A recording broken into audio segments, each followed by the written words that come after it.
عزتوں کو اچھالنے والوں، ایک دوسرے کی عزتوں سے کھلواڑ کرنے والوں، اللہ کی قسم قیامت کے دن اللہ کی عدالت میں ہمیں بھی رسوا کیا جائے گا، ہمیں بھی ذلیل کیا جائے گا، کیونکہ اللہ کے نبی نے فرمایا کہ اگر دنیا میں کسی مسلمان کے عیب پر تم نے پردہ ڈالا ہوگا، من ستر مسلمن سترہ اللہ یوم القیامہ، تو اللہ قیامت کے دن اس کے عیب پر پردہ ڈالے گا۔ جب ہم دنیا میں کسی کے عیب پہ پردہ نہیں ڈالیں گے تو اللہ بھی قیامت کے دن ہمارے عیبوں پر پردہ نہیں ڈالے گا۔ اگر ہم دنیا میں کسی کو رسوا، کسی کو ذلیل کر رہے ہیں تو قیامت کے دن کے لیے ہم اور آپ بھی تیار رہیں کہ ہمیں بھی ساری انسانیت کے سامنے ہمیں رسوا کیا جائے گا، اور اس دن کی ذلت اس ذلت سے کہیں زیادہ خطرناک ہوگی۔ علماء کو بھی کہنا پڑتا معذرت کے ساتھ۔ ارے کس بات کی معذرت ہم مانگیں گے؟ اب یہ کہنا پڑے گا کہ جو لوگ شراب پیتے ہیں، نوجوانوں، شراب معذرت کے ساتھ برا مت مانیے گا۔ پھر اسلام کے احکام اور مسائل کا پھر حال کیا ہوگا؟ بے نمازیوں کو یہ کہا جائے گا کہ بے نمازی جہنم کے سب سے نچلے طبقے میں جائیں گے، معذرت کے ساتھ آئیے نماز، یہ کہا جائے گا۔ میرے بھائیوں، اس حد تک بھی ہمیں اور آپ کو یا علماء کو نہیں گرنا چاہیے کہ ہر بات پر معذرت کریں۔ کہا امیر المومنین کس سے کہہ رہے ہیں؟ کہا تم سے، انتا کہہ رہا ہوں۔ مجھ سے؟ کہاں تم سے؟ تو اس نے کیا سوال کیا؟ حل یحیض الرجل، امیر المومنین کیا مرد کو بھی مہینہ آتا ہے؟ آپ کو کیا ہو گیا ہے؟ کیا مرد کو بھی پیریڈ آتا ہے؟ تو حضرت عمر نے کہا کیا مرد بھی ٹخنے سے نیچے پائجامہ پہنتا ہے؟ یہ حکم تو نبی اکرم نے عورتوں کو دیا ہے کہ وہ اپنی شلوار ٹخنوں سے نیچے پہنے۔ عورتوں کا حکم تو اپنے اوپر نافذ کر رہا ہے، جب عورتوں والا کام تو کر رہا ہے تو ہو سکتا مہینہ بھی تجھے آتا ہو۔ الحمدللہ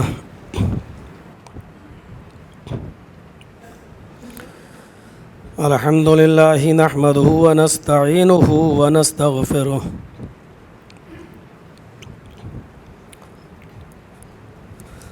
ونعوذ باللہ من شرور انفسنا ومن سیئات اعمالنا،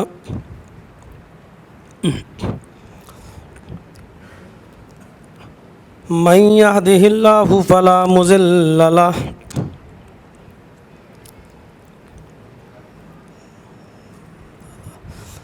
ومن یضللہ فلا ہادی لہ،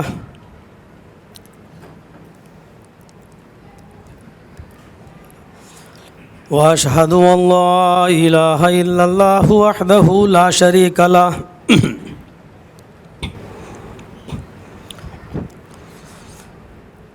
واشہد ان محمدا عبدہ ورسولہ، اما بعد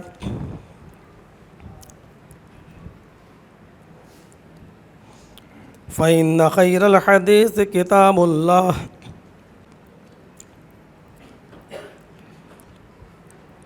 وخير الهدي هدي محمد صلى الله عليه وسلم،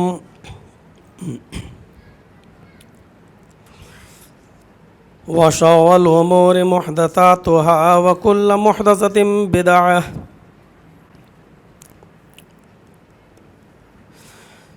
وكل بدعة ضلالة وكل ضلالة في النار۔ أعوذ بالله من الشيطان الرجيم، بسم الله الرحمن الرحيم،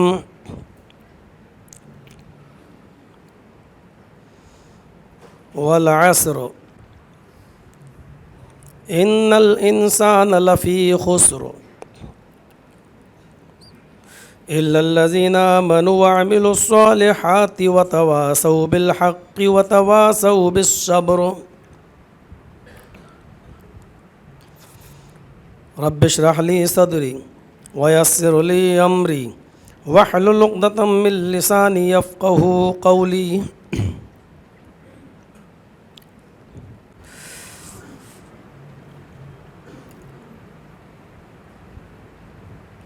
معزز صدر محترم،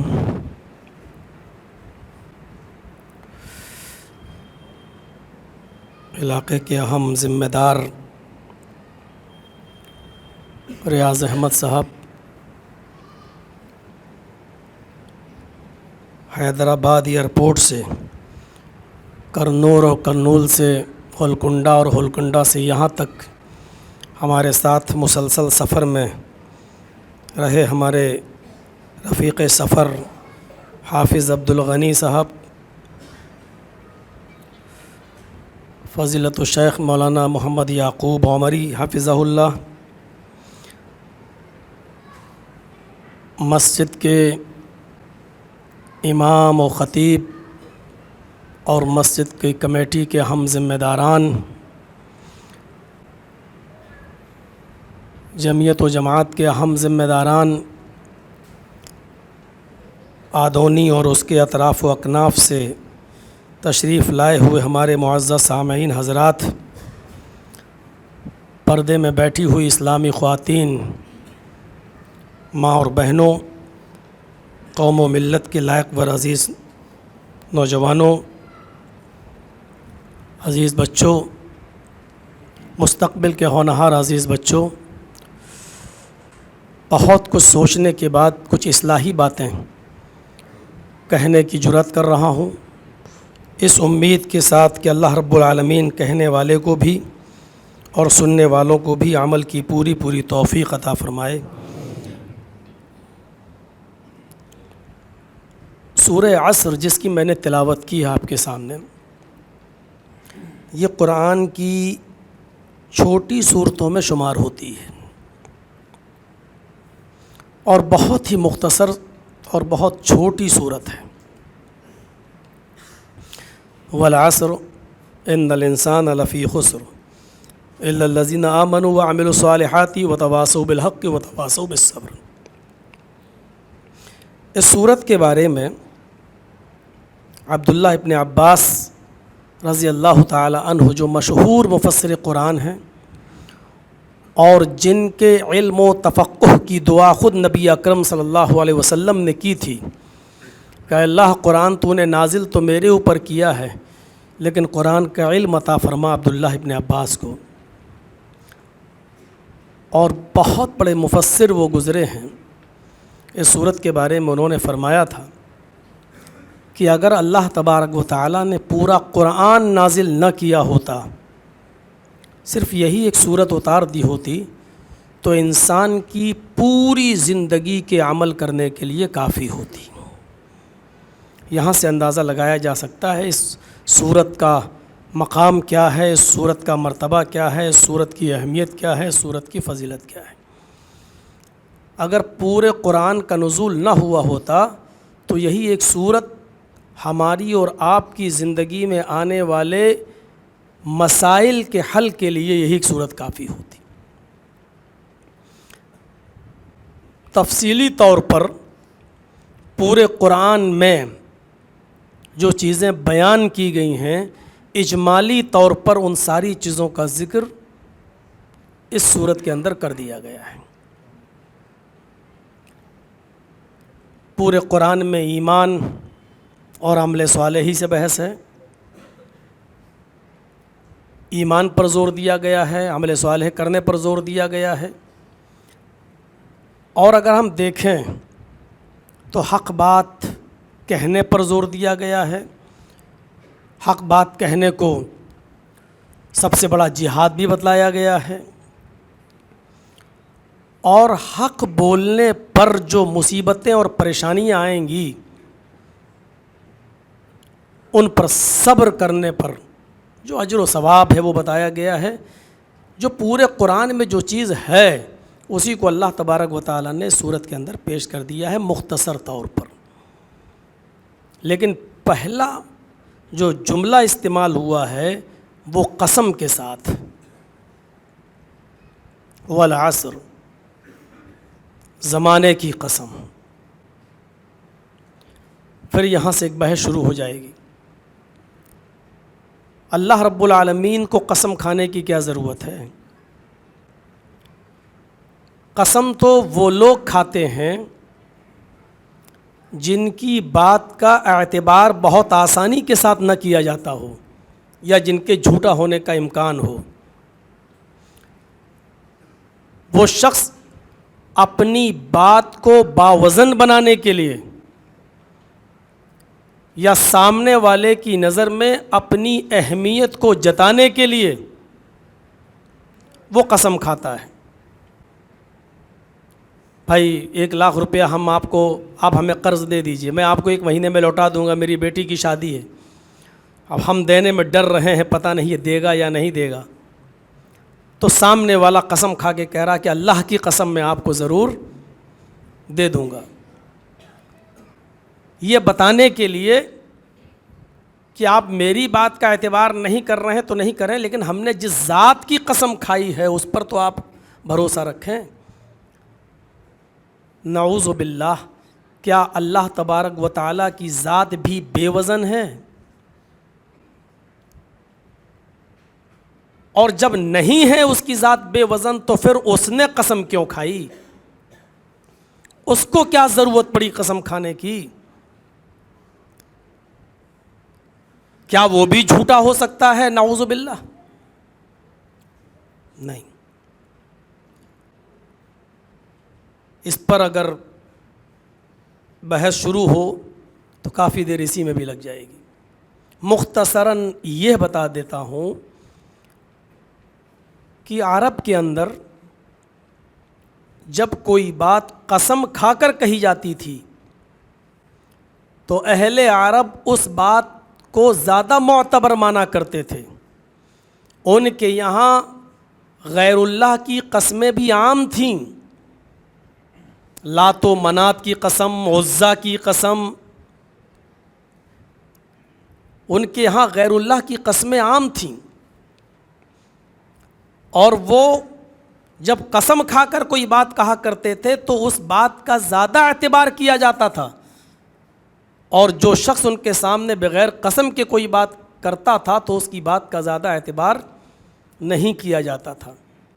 تو اللہ تبارک و تعالیٰ نے انہی کے مزاج کے مطابق کہ تم جن چیزوں پر زیادہ اعتبار کرتے ہو اور قسموں پر قسم کھا کر کہی جانے والی چیز کو زیادہ باوزن مانتے ہو, تو میں بھی زمانے کی قسم کھا کر تمہیں یقین دلاتا ہوں. والعصر ان الانسان لفی خسر, اور وہ زمین کی ساری انسانیت خسارے میں ہے. ان الانسان, الانسان پر لگا ہوا الف لام جنسیت کا ہے, جس سے ظاہر ہوتا ہے کہ کوئی بچا ہوا نہیں ہے. ہر انسان نقصان میں ہے, چاہے وہ مرد ہو عورت ہو, جوان ہو بوڑھا ہو بچہ ہو, مسلم ہو غیر مسلم ہو, کوئی بھی ہو, سب کو پہلے لپیٹ لیا ہے. پوری انسانیت کو نقصان میں شامل کر دیا ہے, سب نقصان کے اندر ہے. ایک تو انا داخل ہے, اور انا کی خبر پر لام بھی داخل ہے, لفی خسر, جو اور مزید تاکید پیدا کر دیتا ہے کہ پوری انسانیت کے نقصان میں ہونے میں کوئی ڈاؤٹ نہیں ہے, کوئی شک نہیں ہے. ساری کی ساری انسانیت نقصان کے اندر ہے, کوئی بچا ہوا نہیں ہے. جو لوگ بچے ہوئے ہیں ان کو الگ کر دیا ہے, میں اسی پر آ رہا ہوں اور وہی مجھے بتانا ہے. لیکن پہلے یہ بتا دوں کہ ساری انسانیت کو نقصان میں جب بتایا تو اس کے لیے اللہ نے زمانے کی قسم کیوں کھائی؟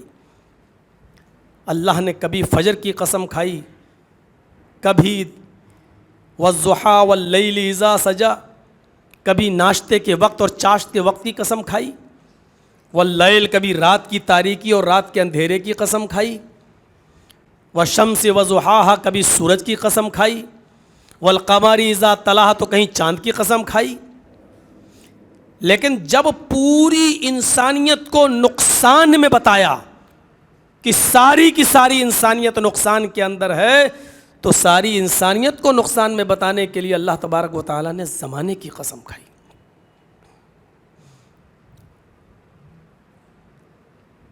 علامہ رازی نے کہا کہ میں نے 25 سال قرآن کا مطالعہ کیا,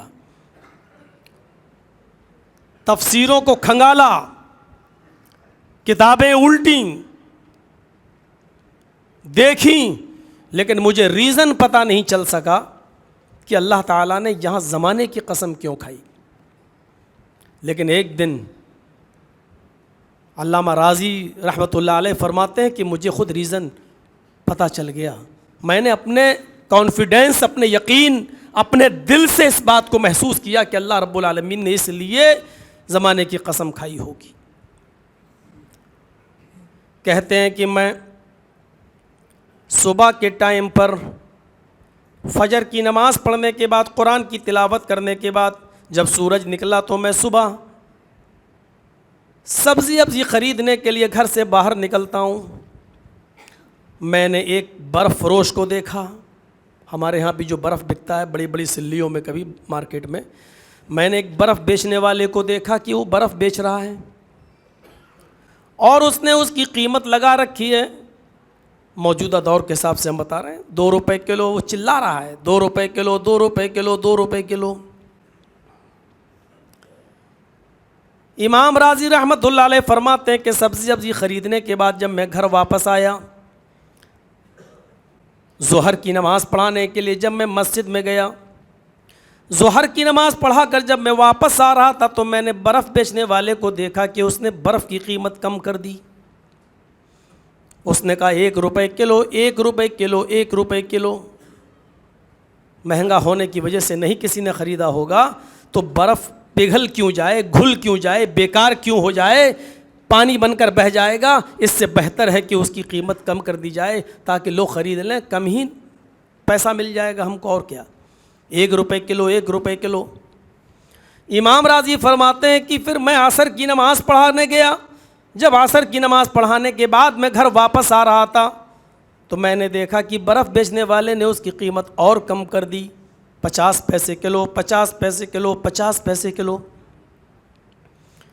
میں مغرب کی نماز پڑھا کر جب واپس آ رہا تھا تو میں نے دیکھا کہ برف بیچنے والے نے اس کی قیمت اور کم کر دی, 25 پیسے کلو, 25 پیسے کلو.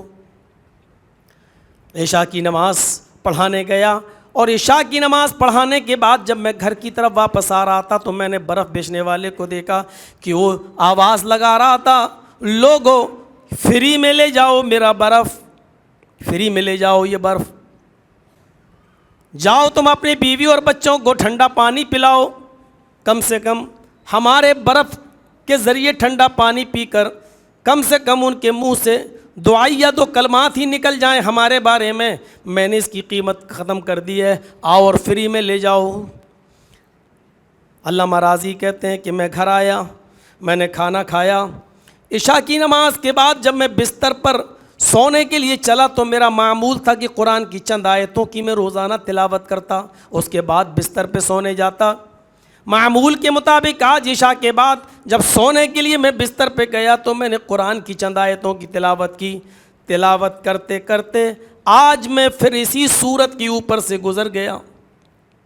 والعصر ان الانسان لفی خسر الا الذین آمنوا وعملوا الصالحات وتواصوا بالحق وتواصوا بالصبر. علامہ راضی کہتے ہیں کہ آج مجھے سمجھ میں آ گیا کہ اللہ تعالیٰ نے زمانے کی قسم کیوں کھائی.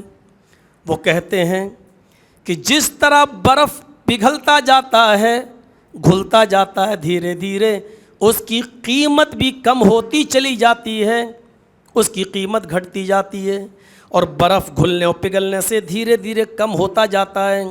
جس طرح برف کے گھلنے سے اور پگھلنے سے اس کی قیمت بھی گھٹتی ہے اور وہ بھی کم ہوتا چلا جاتا ہے, خاتمے کی طرف جاتا ہے, اینڈ کی طرف جاتا ہے. اللہ رب العالمین نے فرمایا زمانے کی قسم ساری دنیا کی انسانیت نقصان میں ہے. جس طریقے سے برف پگھلنے سے گھٹتا اور اس کی قیمت گھٹتی ہے, برف کی طرح انسان کی زندگی بھی دھیرے دھیرے پگھلتی جا رہی ہے اور کم ہوتی جا رہی ہے. وہ بھی دھیرے دھیرے اپنی عمر کا حصہ کم کرتا چلا جا رہا ہے. جیسے برف پگھلتا ہے اس کی انسان کی زندگی بھی پگھلتی جا رہی ہے, کم ہوتی جا رہی ہے. میں نے یہاں سے اندازہ لگایا کہ اللہ نے زمانے کی قسم کیوں کھائی. برف کھلتا جاتا ہے, اس کی قیمت گھٹتی جاتی ہے. انسان کی زندگی 1 دن 2 دن 1 ہفتہ 2 ہفتہ 1 مہینہ 2 مہینہ 1 سال 2 سال دھیرے دھیرے کم ہوتی چلی جا رہی. نظر ڈالیے 18 سال مان لو 20 سال مان لو 22 سال مان لو. آج میں آپ کے روبرو ہوں. مولوی جرجیز کا آپ کے سامنے آنا اور 20-22 سال پہلے آپ کا میرا پروگرام سننا اور 20-22 سال کے بعد یہاں پر بیٹھ کر پھر سے خطاب سننا. یہ چیخ چیخ کر یہ کہہ رہا کہ یہ 22 سال جرجیز صاحب آپ اپنی عمر کے کم کر چکے ہو, آپ اپنی زندگی کے یہ 22 سال کم کر چکے ہو. اور جن لوگوں نے 22 سال پہلے میرا خطاب سنا تھا آپ کی زندگی بھی پکار پکار کے چیخ چیخ کے یہ کہہ رہی ہے کہ آپ بھی اپنی زندگی کے وہ 22 سال کم کر چکے ہو. وہ لوٹ کر اب واپس نہیں آئیں گے. ان 22 سالوں کا حساب و کتاب سرکشت ہے, محفوظ ہے, وہ ہمیں دینا پڑے گا. ایک ایک لمحے کا ایک ایک سیکنڈ کا حساب ہمیں اور آپ کو دینا پڑے گا. اس سے ہم اور آپ بچ نہیں سکتے. لا تزال قدم عبد یوم القیامہ, کوئی انسان قدم ہلا نہیں سکتا میدان محشر میں جب تک کہ وہ 4 یا 5 سوالوں کے جواب نہ دے دے. عن عمرہ فیما افنا, پہلا سوال اپنی عمر کو کہاں فنا کیا. عمر میں بچپنے سے لے کر بڑھاپے تک ساری چیزیں شامل ہو گئیں. عمر کے متعلق الگ سوال ہوگا, لیکن جوانی کے تعلق سے الگ سے سوال ہوگا. وعن شبابہ فیما ابلاہ, خاص طور پر جوانی بتلاؤ کہ جوانی کہاں گزاری. وہ 22 سال ہمارے اور آپ کے محفوظ ہیں اللہ کے رجسٹرڈ میں, اس کا حساب و کتاب ہمیں اور آپ کو دینا ہوگا. برف کی مانند یہ زندگی پگھلتی اور گھلتی جا رہی ہے. خسارے میں اس لیے کہا کہ ہم 1 دن 2 دن 1 ہفتہ 2 ہفتہ 1 مہینہ 2 مہینہ 1 سال 2 سال جو کم کر دیے ہیں اور ہر سال کم کرتے چلے جا رہے ہیں, تو ہر انسان غور کرے وہ 2 چیزوں میں سے کسی ایک چیز کے قریب ہو رہا ہے. 22 سال ہم نے اور آپ نے جو گزارے ہیں, اس کا مطلب یہ ہے کہ 20 یا 22 سال ہم اپنی قبر کے اتنے ہی نزدیک ہو گئے ہیں. تھوڑا سا دماغ لگائیے. 22 سال کہہ دینا اور ہنس کے استقبال کر لینا بہت آسان ہے. مولوی صاحب پہچانا 22 سال پہلے, بہت آسان ہے جملہ کہہ دینا. لیکن دوسرے نظریے سے سوچئے کہ 22 سال ہماری اور آپ کی دونوں کی زندگی قبر سے قریب ہو گئی ہے. ہم اتنا قریب ہو گئے ہیں. تھوڑا سا اور دماغ پر زور دیجئے تو ہم اور آپ 2 ہی جگہوں میں سے کسی ایک جگہ جائیں گے, یا تو جنت میں یا جہنم میں. تیسرا کوئی ٹھکانہ نہیں ہے. تو یوں کہہ لیجئے کہ یہ 22 سال ہمارے اور آپ کے یا تو جنت کے قریب ہو گئے ہیں یا ہم جہنم کے قریب ہو گئے ہیں. اللہ نہ کرے اگر ہم جہنم کے قریب ہو گئے ہیں تو سوچنا چاہیے اس سے بڑا خسارہ انسان کا کیا ہو سکتا ہے. اس سے بڑا خسارہ ہمارا اور آپ کا کیا ہوگا. اسی لیے کہا والعصر, زمانے کی قسم, ان الانسان لفی خسر, روئے زمین کی اوپر جتنے بھی لوگوں کو آپ دیکھ رہے ہیں, ہماری اور آپ کی نظر میں ساری کی ساری انسانیت, ساری کی ساری یہ انسانیت کوئی بھی ہو, کسی بھی مذہب سے جڑی ہوئی ہو, سب کے سب نقصان ہی نقصان کے اندر ہیں. سر تا پا, سر سے لے کر پیروں تک نقصان کے اندر ڈوبے ہوئے ہیں. 1 دن 2 دن 1 ہفتہ 2 ہفتہ 1 مہینہ 2 مہینہ 1 سال 2 سال جو ہمارے گزرتے جا رہے ہیں, ہم جنت یا جہنم میں سے ان دونوں میں سے کسی ایک کے قریب ہوتے جا رہے ہیں. اگر ہم جہنم کے قریب ہو رہے ہیں تو اس سے بڑا نقصان ہمارا اور آپ کا کوئی نہیں ہے. کتنے بے وقوف ہیں وہ ماں باپ جو اپنے بیٹوں کا اور بچوں کا برتھ ڈے مناتے ہیں. تھوڑی دیر کے لیے سوچئے, 5 سال کا کیا ہوا, کیک کاٹ رہے ہیں, happy birthday to you, لیجئے کھلا رہے ہیں. کیا میسج, آج میرا بیٹا 5 سال کا ہو گیا, آج میرا بیٹا 10 سال کا ہو گیا. میں سمجھتا ہوں کہ یہ پیرنٹس جو ہے، یہ ماں باپ، ان سے بڑا بے وقوف کوئی باپ ہمیں نظر نہیں آیا. تیرا بیٹا 10 سال کا نہیں ہوا، بلکہ 10 سال وہ بھی اپنی زندگی کم کر چکا ہے. آج 15ویں سال پر تو اپنے بیٹے کا جنم دن منا رہا ہے. خوش ہونے کی ضرورت نہیں. 15 سال تیرا بیٹا اپنی قبر کے قریب یا اپنی جنت و جہنم کے قریب ہو چکا، تو خوشی کس بات کی منا رہا ہے؟ پیرنٹس کو یہ حکم دیا جا رہا ہے، یا ایھا الذین آمنوا قوا انفسکم واہلیکم نارا. اے ایمانو والو، تم اپنے آپ کو بھی جہنم سے بچاؤ اور اپنے اہل و عیال کو جہنم سے بچاؤ. حکم یہ دیا جا رہا ہے محمد رسول اللہ صلی اللہ علیہ وسلم کی طرف سے، جب تمہارے گھر میں کوئی بچہ پیدا ہو اور جب وہ زبان کھولنے لگے، چلانے لگے، بولنے کی کوشش کرے، تو اس کی زبان سے سب سے پہلے اللہ کا جملہ نکلواؤ، اللہ کہلواؤ. جب وہ تھوڑا سا اور بولنے لگے تو لا الہ الا اللہ یہ کلمہ اس کی زبان سے نکلواؤ. پھر فرمایا جب تمہارے بیٹے 7 سال کے ہو جائیں تو ان کی انگلی پکڑ کر ان کو مسجد کے دروازے تک لاؤ، ان کو نماز پڑھنے کی عادت ڈلواؤ، ان کو مسجد کا پابند بناؤ، ان کو نماز پڑھنا سکھاؤ، ان کو اپنے ماحول میں اور اپنے مزاج میں ڈھالو. پھر حکم یہ دیا جا رہا ہے اگر 7 سال کی عمر میں کبھی پڑھیں گے کبھی نہیں پڑھیں گے، ان پر اتنی سختی مت کیجئے گا، لیکن جب 10 سال کے ہو جائیں تب بھی وہ نماز نہ پڑھیں تو وَضْرِبُوهُمْ، ان کو مار مار کر مسجد میں لاؤ، ان کو پیٹتے ہوئے مسجد میں لاؤ. ان 10 سال سے بڑے بچوں کو مارنا، ان کو پیٹنا، یہ باپ کی ذمہ داری بن جاتی ہے. میرے بھائیو، اللہ کے نبی یہ نہیں کہہ رہے ہیں جب 7 سال کا ہو جائے تو کیک کاٹو، 8 سال کا ہو جائے تو، کیونکہ آپ یہ بتانا چاہ رہے ہیں کہ اب آپ کا بیٹا جوں جوں بڑا ہوتا جائے گا، وہ قبر کے قریب ہوتا جائے گا، جنت کے قریب ہوتا جائے گا یا جہنم کے، تو اس کو جیسے جیسے وہ بڑھتا جا رہا ہے اس کے عمل ایسے کرواؤ کہ وہ جہنم کے نہیں بلکہ جنت کے قریب ہوتا جائے. یہ راستہ بتایا جا رہا ہے محمد رسول اللہ کی طرف سے. کتنا بڑا بے وقوف ہے وہ باپ جو 15 16 20 22 سال کی عمر میں بھی اپنے بچوں کا اور اپنی اولاد کا جنم دن مناتا اور happy birthday to you کہہ کے کیک کاٹتا ہے. میں سمجھتا ہوں کہ اس سے بڑا بے وقوف اور پاگل کوئی باپ نہیں ہے. معذرت کے ساتھ ماڈرن زمانہ ہے، یہاں جتنے لوگ آئے ہیں ہم میں اور آپ میں بھی بہت سے لوگ کیک کاٹنے والے ہوں گے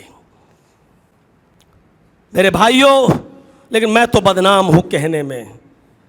حالانکہ ہمیں معذرت کرنے کی ضرورت نہیں تھی. کیوں معذرت مانگیں؟ کس بات کی مانگیں؟ کون سی غلطی ہم نے کی ہے؟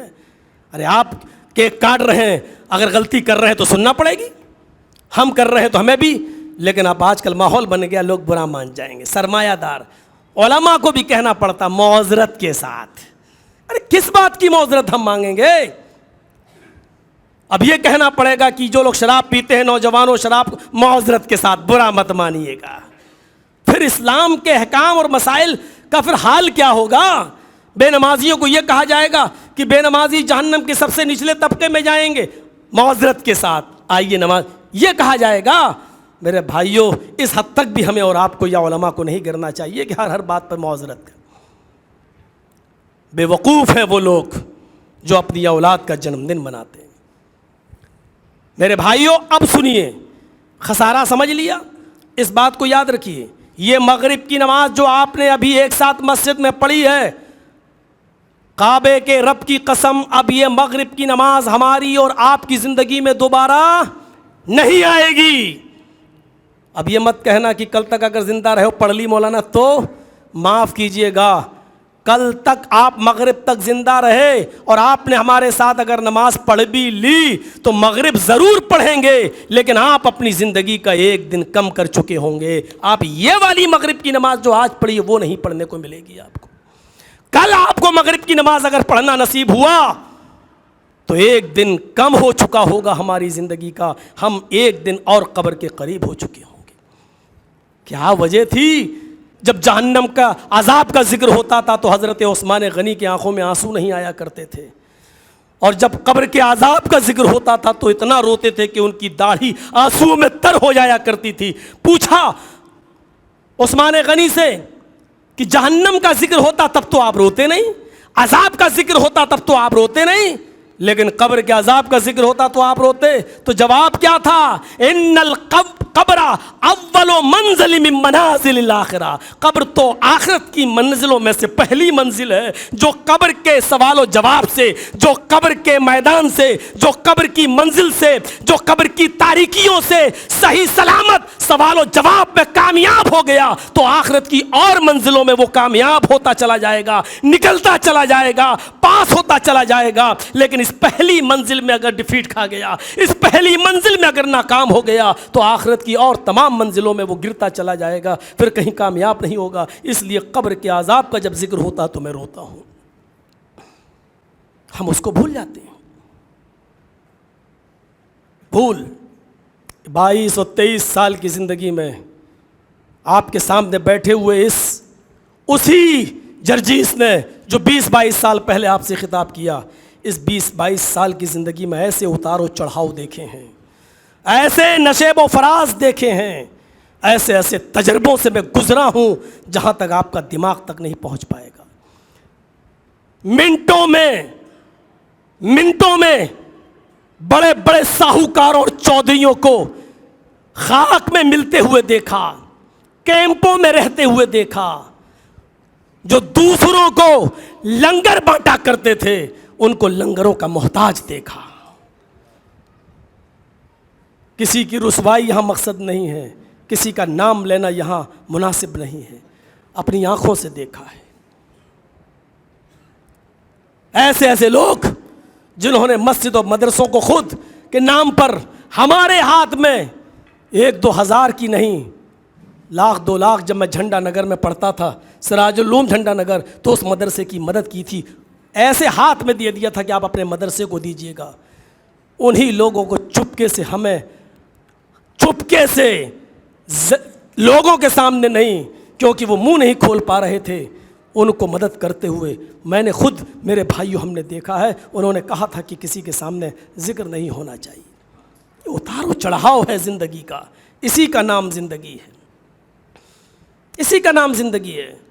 یہاں جنگ بدر میں کامیابی ملتی ہے جناب محمد رسول اللہ کو، صحابہ جشن منا رہے ہیں کہ پہلی جنگ ہم نے جیت لی، صحابہ جشن منا رہے ہیں، خوشی کا ٹھکانہ نہیں ہے۔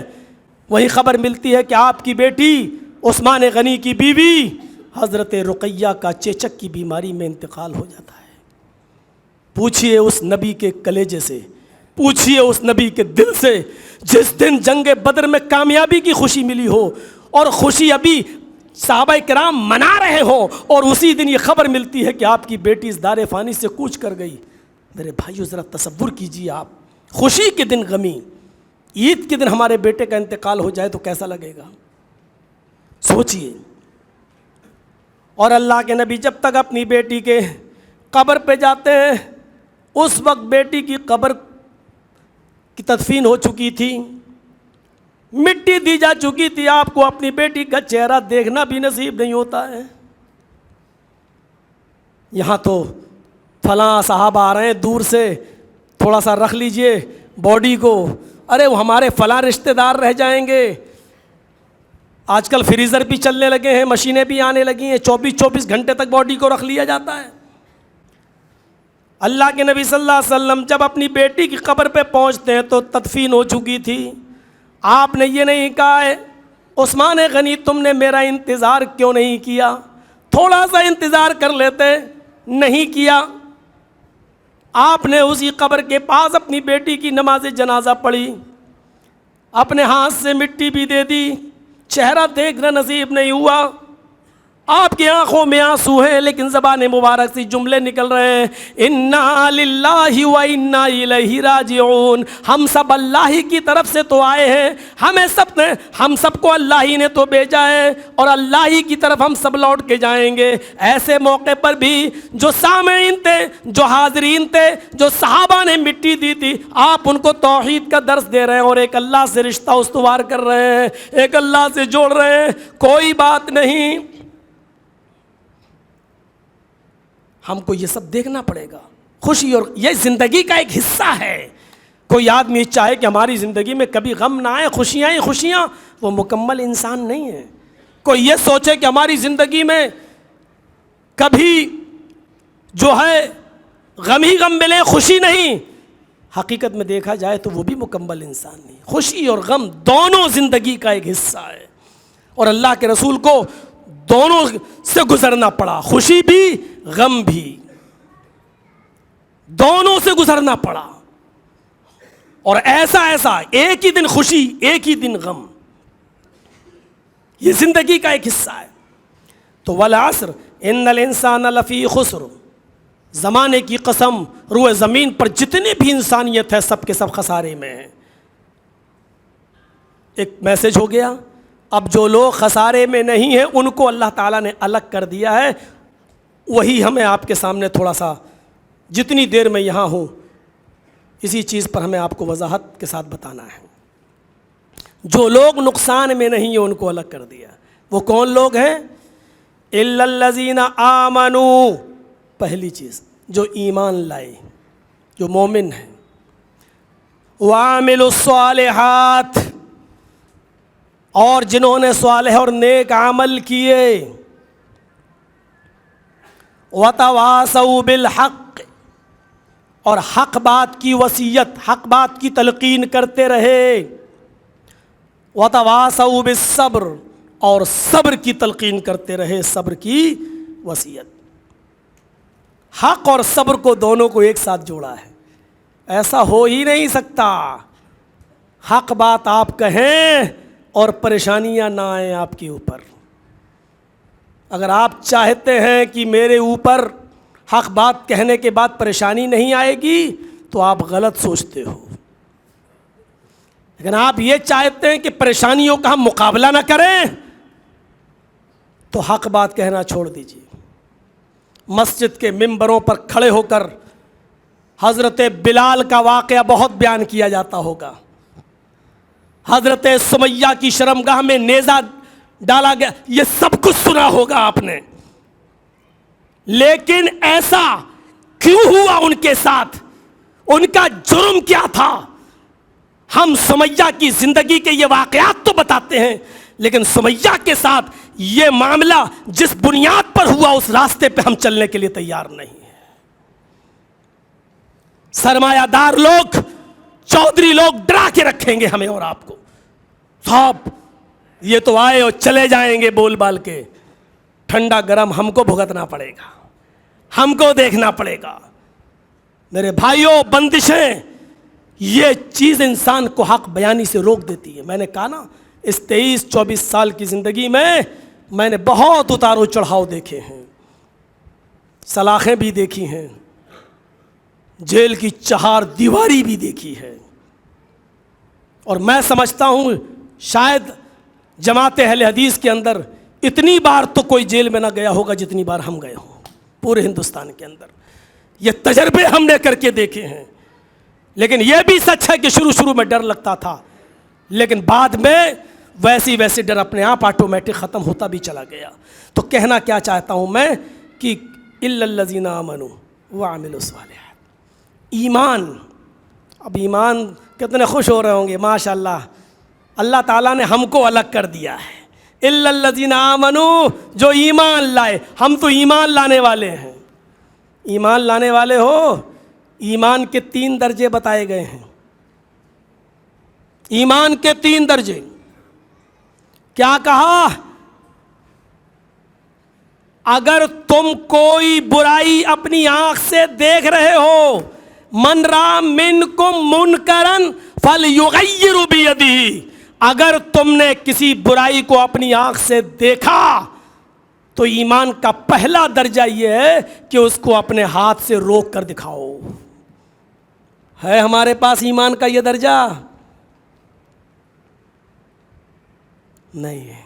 اتنی ہمت کہاں ہے کہ ہم آپ کو اپنے ہاتھ سے روکیں گے. دوسرے درجے پہ بھی آ گئے. ہو سکتا ہے اپنے ہاتھ سے آپ کو روکنے میں برا لگے. شراب کا ٹھیکہ کھلا ہے، لکھا ہوا ہے سرکاری ٹھیکہ، اور وہاں جا کے کچھ مسلمان شراب پی رہے ہیں اور ہم چلے جائیں، نہیں ہم نہیں پینے دیں گے، ہٹو. انہی کے جوتوں سے پٹیں گے. تو کون؟ تیرے باپ کے پیسے سے ہم پی رہے ہیں؟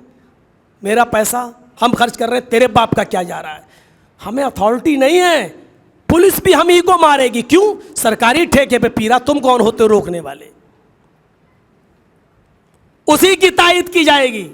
آپ سناتے رہیے حدیث، اللہ کے نبی نے یہ فرمایا، اللہ کے نبی نے یہ فرمایا، اللہ کے نبی نے یہ فرمایا۔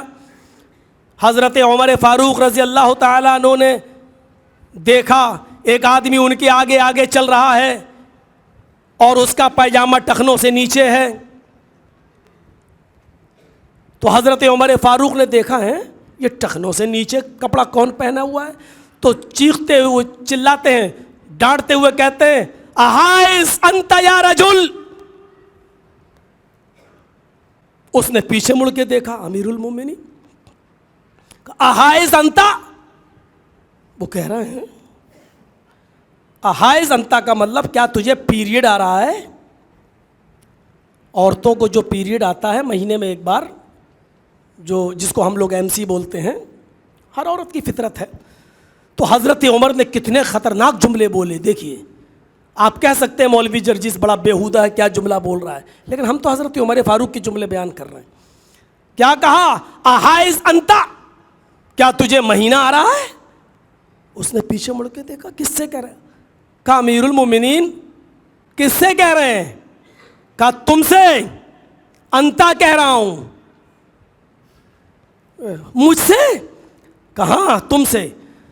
تو اس نے کیا سوال کیا؟ حل یحیز الرجل، امیر المومنین کیا مرد کو بھی مہینہ آتا ہے؟ آپ کو کیا ہو گیا ہے؟ کیا مرد کو بھی پیریڈ آتا ہے؟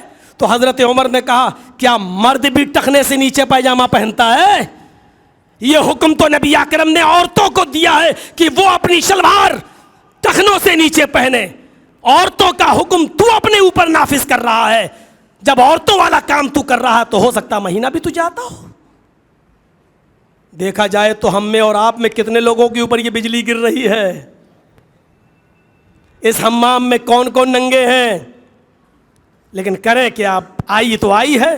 اب یہ تھوڑی کہوں گا معذرت کے ساتھ، جو لوگ نیچا پینٹ پہنتے ہیں اور جن کا پینٹ جوتے اور چپل سے بھی نیچے زمین پر جھاڑو دیتے ہوئے جاتا ہے، میں ان سے معافی چاہتا ہوں، میں بولنا نہیں چاہتا ہوں۔ اب یہ کتنی باتوں پہ ایسے معافی مانگی جائے گی؟ حضرت عمر فاروق کے ساتھ جو خادم چل رہا تھا کہا جی بسکین، جاؤ چھری لے کر آؤ۔ چھری آ گئی۔ اس نے کہا امیر المومنین کیا کر رہے ہیں؟ کہا یہ ٹخنے سے نیچے کا جو حصہ وہ میں کاٹوں گا۔ اس نے جلدی سے اوپر کیا، کہا امیر المومنین میں گھر جا کے کاٹ لوں گا۔ فرمایا وہ ٹھیک ہے، مجھے معلوم ہے کہ تم ایسا کرو گے، لیکن اللہ کے رسول کا فرمان ہے جب کوئی بری چیز یا برا کام اپنی آنکھوں سے دیکھو تو اپنے ہاتھ سے دور کرو، یہ ایمان کا پہلا درجہ ہے۔ میں نے اس برے کام کو اپنی آنکھوں سے دیکھا ہے، اپنے ہاتھ سے دور کروں گا، اور کاٹ دیا اس کا آدھی پنڈلی تک۔ چلو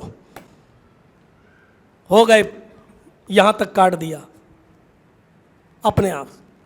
یہ ہمت ہے ہمارے اندر؟ نہیں۔ ایمان کا دوسرا درجہ بھی بتایا۔ اس حدیث کی روشنی میں سوچئے گا ہم کتنے بڑے مومن ہیں۔ ابھی نہیں سوچو تو رات میں جب سونے جاؤ بستر پر تب سوچنا، ہم اور آپ سب سوچیں کہ ہمارے اندر کتنے % ایمان ہے۔ الا الذین آمنوا کہہ تو دیا، اس ایمان میں ہم شامل ہیں بھی یا نہیں؟ اللہ کے نبی نے فرمایا فمن لم یستطع فبلسانی، اگر یہ طاقت نہیں ہے کسی کے اندر اپنے ہاتھ سے روکنے کی تو اپنی زبان سے اس کو منع کر دے۔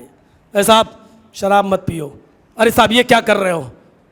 کتنے لڑکے کی بارات جا رہی؟ ہاں کتنے باراتی جا رہے ہیں؟ صاحب 500۔ 500 یار، لڑکی والے پہ ظلم کر رہے ہو بیچارے پر یار۔ اتنے نہیں یار، 10 20 50 لے جاؤ۔ تیرے باپ کا کیا جا رہا؟ تو کون ہوتا ہے؟ جب تیرے لڑکے کی شادی ہو تو ایک بھی مت لے جانا، مجھے کون ہوتا روکنے والا؟ آپ کہہ دیں گے؟ اتنی ہمت نہیں ہے۔ حاجی صاحب حج کر کے آئے سعودی عرب سے، سعودی عرب کا رومال ڈالے ہوئے ہیں ماشاءاللہ لال، داڑھی پہ ہاتھ پھیر رہے ہیں۔ کہاں جا رہے ہیں؟ منہ میں پان چبا رہے ہیں۔ کہاں جا رہے ہیں؟ بارات میں جا رہے ہیں۔ کہاں بارات میں جا رہے ہیں صاحب؟ بیٹے کی بارات ہے۔ کتنے آدمی؟ 400 آدمی 500 آدمیوں کی بارات بھی جا رہی ہے۔ حاجی صاحب ہیں، داڑھی ہے لمبی ماشاءاللہ، کہاں بارات میں، پان کھا کے کہہ رہے ہیں بارات میں جا رہے ہیں۔ آپ اس حاجی کو بھی نہیں روک پاؤ گے سیدھے سیدھے کہہ دے گا کہ بھائی صاحب میرے بیٹے کی جا رہی ہے، تم اپنے بیٹے کی مت لے جانا، تم کون ہوتے ہو مجھے روکنے والے؟ آپ زبان سے بھی منع نہیں کر پاؤ گے۔ ایک تیسرا درجہ اور بتایا، اگر زبان سے بھی کہنے کی ہمت نہیں ہے تو کیا کہا؟ فَبِقَلْبِهِ، تو کم سے کم دل سے ہی برا مان جان لو۔ یہ شراب جو پی رہا ہے ہم ہاتھ سے نہیں روک سکتے، یہ 500 آدمیوں کی بارات لے جا رہا ہے ہم اس کو منع بھی نہیں کر سکتے، تو دل سے برا جان لو۔ دل سے برا ماننے کا مطلب یہ ہے کہ ہماری دعوت آئی ہے بارات کی، تو کم سے کم ہم جب دل سے برا مان رہے تو ہم خود ہی نہ جائیں اس کے اندر، صاحب یہ غلط ہے، ہم نہیں جائیں گے۔ لیکن آج ہمارے پاس ایمان کا یہ سب سے کمزور درجہ بھی نہیں ہے۔ اللہ کے رسول نے یہ تیسرا درجہ بتانے کے بعد کیا کہا؟ ذالک اضعف الایمان، یہ ایمان کا سب سے کمزور درجہ ہے۔ ایمانداری کے ساتھ اس آدونی کی مسجد میں حاضرین سے میں پوچھنا چاہتا ہوں، سامعین سے جاننا چاہتا ہوں، ایمانداری کے ساتھ بتائیے کیا سب سے کمزور درجے کا ایمان بھی آج ہمارے پاس ہے؟ کیا ہم دل سے برا جانتے ہیں؟ کیا ہم دل سے کسی بارات میں جہاں 400 اور 500 آدمی کے لوگ لڑکی والے کے گھر لٹیرے بن کے جا رہے ہوں، کیا ہم دل سے برا مانتے ہیں؟ جانتے ہیں کہ ہم دعوت آئی تو ہم بھی چلیں گے، بلکہ ظہر کے بعد بھوکے اور رہتے ہیں تاکہ بارات میں زیادہ سے زیادہ کھانے کو مل جائے، پورا حصہ بھیڑ بھر لوں چاہے 3 دن تک ہمیں لوز موشن ہوتا رہے، لیکن بارات میں اچھا کھانے کو مل جائے۔ اللہ تعالیٰ نے یہاں جن لوگوں کو مومن کہا وہ ان کو کہا، قرآن کیا کہتا ہے؟ یا ایھا الذین آمنوا ادخلوا فی السلم کافہ، ایمان والو پورے کے پورے اسلام میں داخل ہو جاؤ، آدھے ادھورے نہیں، پورے کے پورے اسلام میں داخل ہو جاؤ۔ ہمارے پاس ایمان کا یہ درجہ بھی نہیں ہے، سب سے کمزور درجے کا ایمان بھی نہیں۔ معاشرے کی اصلاح میں اس چیز کو بھی شامل کر لیجئے گا، ایمان الا الذین آمنوا، ایمان کی صحیح تشریح کروں تو سنیے، ابو طلحہ انصاری جلیل قدر صحابی، لمبی عمر پائے، اللہ کے نبی صلی اللہ علیہ وسلم کا زمانہ بھی انہوں نے دیکھا، نبی اکرم کے رخصت ہو جانے کے بعد ابو بکر کا زمانہ بھی انہوں نے دیکھا، ابو بکر کے زمانے کے بعد حضرت عمر فاروق کا بھی زمانہ دیکھا۔ اب غور کیجئے کتنی عمر ہو گئی ہوگی۔ اللہ کے رسول کے زمانے میں بھی زندہ رہے، پھر ابو بکر صدیق کے 2 سال وہ بھی زندہ رہے، پھر حضرت عمر فاروق رضی اللہ تعالیٰ عنہ کے زمانے کے 10 سال اس میں بھی زندہ رہے، عثمان غنی کا زمانہ آیا، اس دور تک یہ زندہ رہے۔ مسجد میں نماز پڑھنے کے لیے جا رہے ہیں، ایمان کے اثرات اگر ہماری زندگی پر مرتب نہیں ہو رہے ہیں تو بیکار ہے۔ سنیے، لاٹھی ٹیکے ہوئے ہیں، لاٹھی، اور لاٹھی کا سہارا لے لے کر ٹیک کر یہ مسجد کے اندر جاتے ہیں، ظہر کی نماز مسجد میں پڑھتے ہیں، مسجد میں ظہر کی نماز پڑھ کر جب واپس آ رہے ہیں تو ایک صحابی وہیں قرآن پڑھ رہے ہیں، یہ وہیں بیٹھ جاتے ہیں کہ چلو ہم پڑھنے کے لائق نہیں ہے، کمزوری بہت ہو گئی ہے، آنکھوں کی بینائی بھی اب ہماری کمزور ہو چکی ہے، تو چلو جو قرآن پڑھ رہا ہے اس کا میں سن لوں۔ وہ قرآن سننے لگے، اور جیسے ہی قرآن سننے کے لیے بیٹھتے ہیں وہ صحابی قرآن کی اس آیت پر پہنچتے ہیں، انفروا خفافا وثقالا وجاہدوا باموالکم وانفسکم فی سبیل اللہ، انفروا خفافا وثقالا، ہر حال میں نکلو، خفافا وثقالا، چاہے تمہیں آسانی ہو یا دشواری، چاہے سہولت ہو یا پریشانی، ہر حال میں نکلو۔ کہاں نکلو؟ وَجَاهِدُوا بِأَمْوَالِكُمْ وَأَنفُسِكُمْ فِي سَبِيلِ اللَّهِ، اپنے مال سے اور اپنی جانوں سے اللہ کی راہ میں جہاد کرنے کے لیے نکلو۔ قرآن کی آیت سنتے ہیں وہ لاٹھی پکڑتے ہیں اور اڑتے ہیں اور کہتے ہیں کوئی صاحب مجھے مسجد کے باہر نکال دیں۔ لوگوں نے کہا بھی تو وہ قرآن پڑھ ہی رہے ہیں، سن لیجئے۔ انہوں نے کہا کہ نہیں، پہلے جتنا سن لیا اس کے اوپر عمل کر لوں۔ ایمان کے اثرات دیکھیے، یہاں تو تراویح میں پورا پورا قرآن سن لیتے ہیں لیکن اثرات مرتب نہیں ہوتے ہمارے اوپر. کہا کیا ہوگا؟ گھر آتے ہیں اور اپنے بیٹوں سے کہتے ہیں کہ آئے میرے بیٹو مجھے جہاد کے لیے نکلنا ہے. بیٹوں نے کہا ہے عمر دیکھی یہ کیا ہو گیا، آپ جہاد کریں گے؟ نہیں ابو، آپ نے نبی اکرم کے زمانے میں جہاد کیا، ابو بکر کے زمانے میں کیا، عمر فاروق کے زمانے میں کیا، اب آپ بوڑھے ہو چکے ہیں، لاٹھی ٹیک کر زمین پر چلتے ہیں، اب آپ آرام کیجئے. کہا بیٹو تمہاری بات اپنی جگہ پر صحیح ہے لیکن قرآن کی اس آیت نے ہماری جو آپ عذر بیان کر رہے ہیں قرآن نے اس میں عذر بیان نہیں کیا. قرآن تو کہتا ہر حال میں نکلو، انفروا خفافا وثقالا، دشواری ہو یا پریشانی، سہولت ہو یا مصیبت، ہر حال میں نکلو. میرے بیٹو مجھے قرآن کی کوئی ایسی آیت بتا دو جس میں عذر بیان کیا گیا ہو کہ اتنے سال کے ہو جاؤ تو مت نکلو. بیٹوں نے انکار کیا، باپ نے ضد کر لی. بیٹوں کا انکار، باپ کا اصرار انکار پر غالب آیا. رات میں گھوڑا تیار کر دیا گیا. ابو طلحہ انصاری صبح فجر کی نماز کے بعد نکل جاتے ہیں. جو فوج جہاد کے لیے جا رہی تھی اسی دستے میں شامل ہو جاتے ہیں. سمندر کا سفر کرنا تھا، کشتی میں سوار ہو جاتے ہیں لیکن راستے ہی میں اتنی تیز ان کو بخار آتا ہے کہ وہی بخار، وہی فیور ان کے انتقال کا سبب بن جاتا ہے. وہ میدان جہاد تک نہیں گئے. شاید اللہ رب العالمین کو یہ پسند نہیں کہ وہ وہاں تک پہنچیں اور راستے ہی میں سمندری سفر میں ان کا انتقال ہو جاتا ہے. اور صحابہ کرام ان کی باڈی کو، ان کے جسم اطہر کو اسی سمندر کے اندر دریا برد کرتے ہیں. میرے پیارے ساتھیوں، بتانا مقصد صرف یہ ہے کہ جب لاٹھی ٹیک کر چل رہے ہیں، لاٹھی ٹیک کر، آنکھوں میں بینائی کمزور ہو چکی ہے لیکن قرآن کی آیت سنتے ہیں انفروا خفافا وثقالا وجاہدوا باموالکم وانفسکم، تو اپنے بیوی اور بچوں سے لڑ جاتے ہیں کہ مجھے ہر حال میں نکلنا ہے، مجھے ہر حال میں جانا ہے. تم ہمیں جو بتا رہے بوڑھے ہو چکے اور اس میں کیا لڑو گے، یہ عذر نہیں ہے. قرآن کی آیت کہہ رہی ہے، ایک آیت کان میں پڑی اور نکل گئے. میرے بھائیوں، جہاد کی نیت کر کے جو آدمی گھر سے نکل گیا، اب وہ میدان جہاد میں جائے یا نہ جائے، راستے ہی میں اگر انتقال ہو جائے پھر بھی وہ شہید کہلایا جائے گا. ان کو شہادت کا ثواب ملا. میرے بھائیوں، آپ اندازہ لگائیے کون سا ایمان تھا ان کے پاس، ایمان کے کون سے اثرات تھے جو ان کی زندگی پر مرتب ہو رہے ہیں. ایک ہم ہیں پورا قرآن پڑھ لیتے ہیں. ابھی دیکھیے گا جیسی تقریر ختم ہوگی، نماز ہوگی، جرجی صاحب باہر نکلیں گے اور دیکھیے گا یہاں جلسہ سننے کے بعد ہمارے ایمان میں اتنی تازگی آ چکی ہوگی کہ سننا سنایا ہوا ایک دم دھرا کا دھرا رہ جائے گا اور ہر نوجوان مجھے اپنے کیمرے میں بند کرنے کی کوشش کرے گا. ایک سیلفی مل جائے، مولانا کے ساتھ ایک فوٹو مل جائے. یہ ہم سلفیوں کا حال ہے. جس چیز کے خاتمے کے لیے جناب محمد رسول اللہ صلی اللہ علیہ وسلم آئے، آج اس کو ہم فروغ دے رہے ہیں. ٹھیک ہے کیمرے میں ریکارڈ ہو رہا ہے، یوٹیوب پہ بن رہا ہے، یہ الگ بات ہے. چلو جو آدمی آدونی میں بیٹھا ہے باہر نہیں سن پا رہا ہے، اس کے ذریعے یوٹیوب پہ چلی، وہ ایک سمجھ میں آتا ہے ریزن.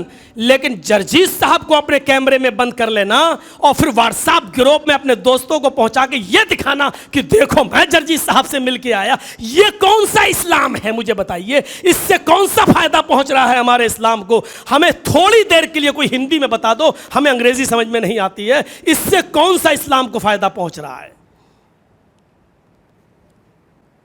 اگر تصویر کو قید کرنا شریعت میں جائز ہوتا تو اللہ کی قسم اللہ تبارک و تعالی اپنے نبی کی تصویر کو کسی نہ کسی شکل میں ضرور موجود کر دیتا، کوئی راستہ بنا دیتا. لیکن اسی تصویر سے بت پرستی اور شرک کے دروازے کھلتے ہیں. جڑ کو مٹائیے، شخصیتیں اہمیت نہیں رکھتی ہیں. آج میں نے جمعے کے خطبے میں کہا ہے، ہولگنڈا کے اندر 11 بجے سے پوری مسجد فل تھی. 11 بجے سے میں نے یہی کہا، آج سنا جرجی صاحب آ رہے ہیں تو 11 بجے سے مسجد فل ہو گئی۔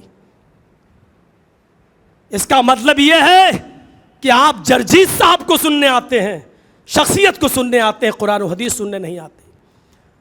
کمال تو یہ ہے کہ جتنی بڑی تعداد آپ کی آج اس مسجد کے اندر قرآن و حدیث سننے آئی ہے، جب اس مسجد کا امام قرآن و حدیث سنائے تو اتنی ہی بڑی تعداد اس کو بھی سننے کے لیے یہاں پر اتنی بڑی تعداد جمع ہو، تب یہ سمجھا جائے گا کہ لوگ قرآن و حدیث سننے کے شوقین ہیں، ورنہ شخصیت کو سن رہے ہیں آپ، قرآن و حدیث کو نہیں۔ میرے بھائیوں، اللہ رب العالمین نیتوں کو جانتا ہے اچھی طریقے سے، نیتوں کو۔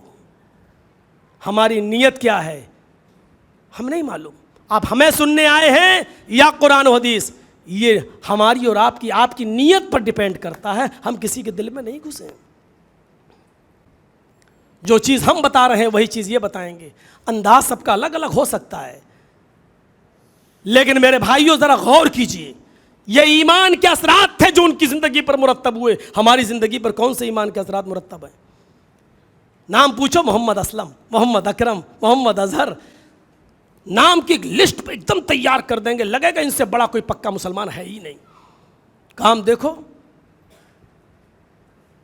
عشاء کے بعد دیکھ لیجئے گا بھیڑ، اور فجر میں دیکھ لیجئے گا ہماری مسجد کا حال کیسا لگ رہا۔ ٹوپی لگائے ہوئے ہیں، ماشاءاللہ داڑھی ہے، سب کچھ ہے، بیٹھے ہیں، کتنا اچھا لگ رہا، کتنے مسلمان۔ اور اندر سے عمل کے میدان میں جھانک کر دیکھا جائے، کرتا اٹھا کر تو نیچے انڈر ویئر بھی نہیں ہے، عمل کے میدان میں ہم بالکل ننگے اور بالکل کورے۔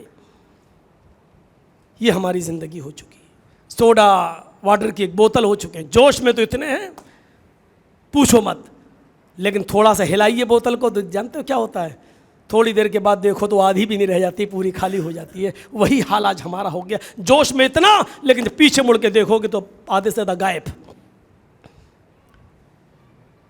ابو الدحداء کی زندگی پر غور کرو، ارے ہم لوگ کیا صدقے اور زکوٰۃ اور خیرات دیں گے؟ جاہدوا باموالکم وانفسکم، اپنے مالوں اور اپنی جانوں سے اللہ کی راہ میں جہاد کرو۔ مالوں سے جہاد کیا ہوتا ہے؟ اللہ کی راہ میں خرچ کرنا۔ اللہ کے نبی صحابہ کے مجمع میں بیٹھے ہوئے ہیں، اور سنیے، اللہ کے نبی صحابہ کے مجمع میں بیٹھے ہوئے ہیں، اور آپ قرآن کی آیت پڑھ کے فرماتے ہیں، من ذا الذی یقرض اللہ قرضا حسنا، کون ہے جو اللہ کو قرض حسنا دے؟ من ذا الذی یقرض اللہ قرضا حسنا، کون ہے جو اللہ کو قرض حسنا دے؟ صحابہ نے پوچھا، اللہ کے نبی کیا اللہ بھی قرض حسنا لیتا ہے؟ اللہ کے نبی نے کہا ہاں۔ صحابہ نے کہا اللہ کے نبی بدلے میں اللہ کیا دے گا؟ فرمایا تم اللہ کو قرض حسنہ دو، اللہ بدلے میں جنت دے گا۔ ابو الدحداء انصاری بیٹھے ہوئے کہتے ہیں کہ اللہ کے نبی صلی اللہ علیہ وسلم کیا آپ اس بات کی ضمانت لیتے ہیں، گارنٹی دیتے ہیں کہ میں اللہ کو قرض حسنہ دوں تو اللہ بدلے میں ہمیں جنت دے گا؟ فرمایا ہاں۔ ابو الدحداء انصاری کہتے ہیں کہ میرے مدینے میں 2 باغ ہیں، 2 باغ، گارڈن، 2 باغ ہیں، اے اللہ کے نبی میں دونوں کے دونوں اللہ کو قرض حسنہ دے رہا ہوں۔ 100-200 روپیہ خرچ کر کے انگلی کٹا کے شہیدوں میں نام ہم لکھوانے کی کوشش کرتے ہیں۔ ٹھیک ہے، استطاعت ہونی چاہیے، میں یہ نہیں کہہ رہا ہوں، حیثیت کے مطابق آدمی کو خرچ کرنا چاہیے، لیکن ایک طرف یہ دیکھیے صحابہ کی زندگی، یہاں قرآن کی آیت اور وہاں دونوں باغ۔ اللہ کے رسول کو بھی فکر تھی، اگر اس کے دونوں باغ ہم نے لے لیے تو یہ سڑک پہ بھیک مانگے گا، تو وہ بھی نہیں چاہیے کہ کسی انسان کو محتاج بنا دو۔ تو آپ نے کہا نہیں، دونوں باغ نہیں، اگر دونوں باغ دے دیے تو تمہارے بیوی بچے پھر کیا کھائیں گے؟ گدھا گریبی لعنت ہے، نہیں چاہیے، اس لیے ایک باغ دے دو اور ایک اپنے پاس رکھو تاکہ تمہارا ذریعہ معاش چلتا رہے۔ کہا اللہ کے نبی پھر میں کون سا باغ دوں؟ کہا یہ تو تم بہتر سمجھتے ہو، تم دو۔ کہنے لگے میں نے مدینے کا اوپر والا باغ اللہ کو قرض حسنہ دے دیا، اس میں کھجوروں کے 600 درخت تیار تھے، آج کل میں کھجور کٹنے والے تھے، بازاروں میں بکنے والے تھے۔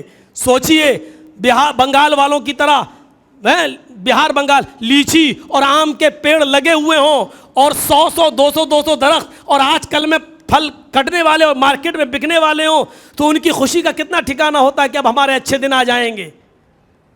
لیکن غور کرو, کھجوروں کے 600 درخت تیار, ان کی بیوی آج کل پرسوں تک انتظار کر رہی ہیں یہ کھجور بازار میں جائیں گے, بکیں گے, ہمارے گھر میں بھی بھوک مری ختم ہوگی. ابو الدہدہ انصاری نے وہ کھجوروں کے 600 باغ سے لدا ہوا باغ اللہ کو قرض حسنہ دے دیا اور بھاگتے ہوئے اپنے گھر آئے. پتہ چلا کہ گھر میں تالا لگا ہوا ہے. پڑوسیوں سے پوچھا, پڑوسیوں نے بتایا کہ آپ کے بچے بھوکے تھے, آپ کی بیوی ان کو مدینے کی اوپر والے باغ میں لے گئی ہیں اور ان کو کھجور کھلانے کے لیے اپنے بچوں کو لے گئی. ابو الدہدہ انصاری نے وہیں سے دوڑ لگائی اور کھجور کے باغ کے پاس پہنچ گئے, لیکن اب داخل نہیں ہوتے ہیں. جب یہ باغ میرا ہے ہی نہیں تو میں اس باغ میں کیوں جاؤں, یہ باغ تو میں نے اللہ کو قرض حسنہ دے دیا ہے. دروازے پہ کھڑے ہو کے اپنی بیوی سے کہتے ہیں میری بیوی باہر نکلو, جلدی سے باہر نکلو اپنے بچوں کو لے کر.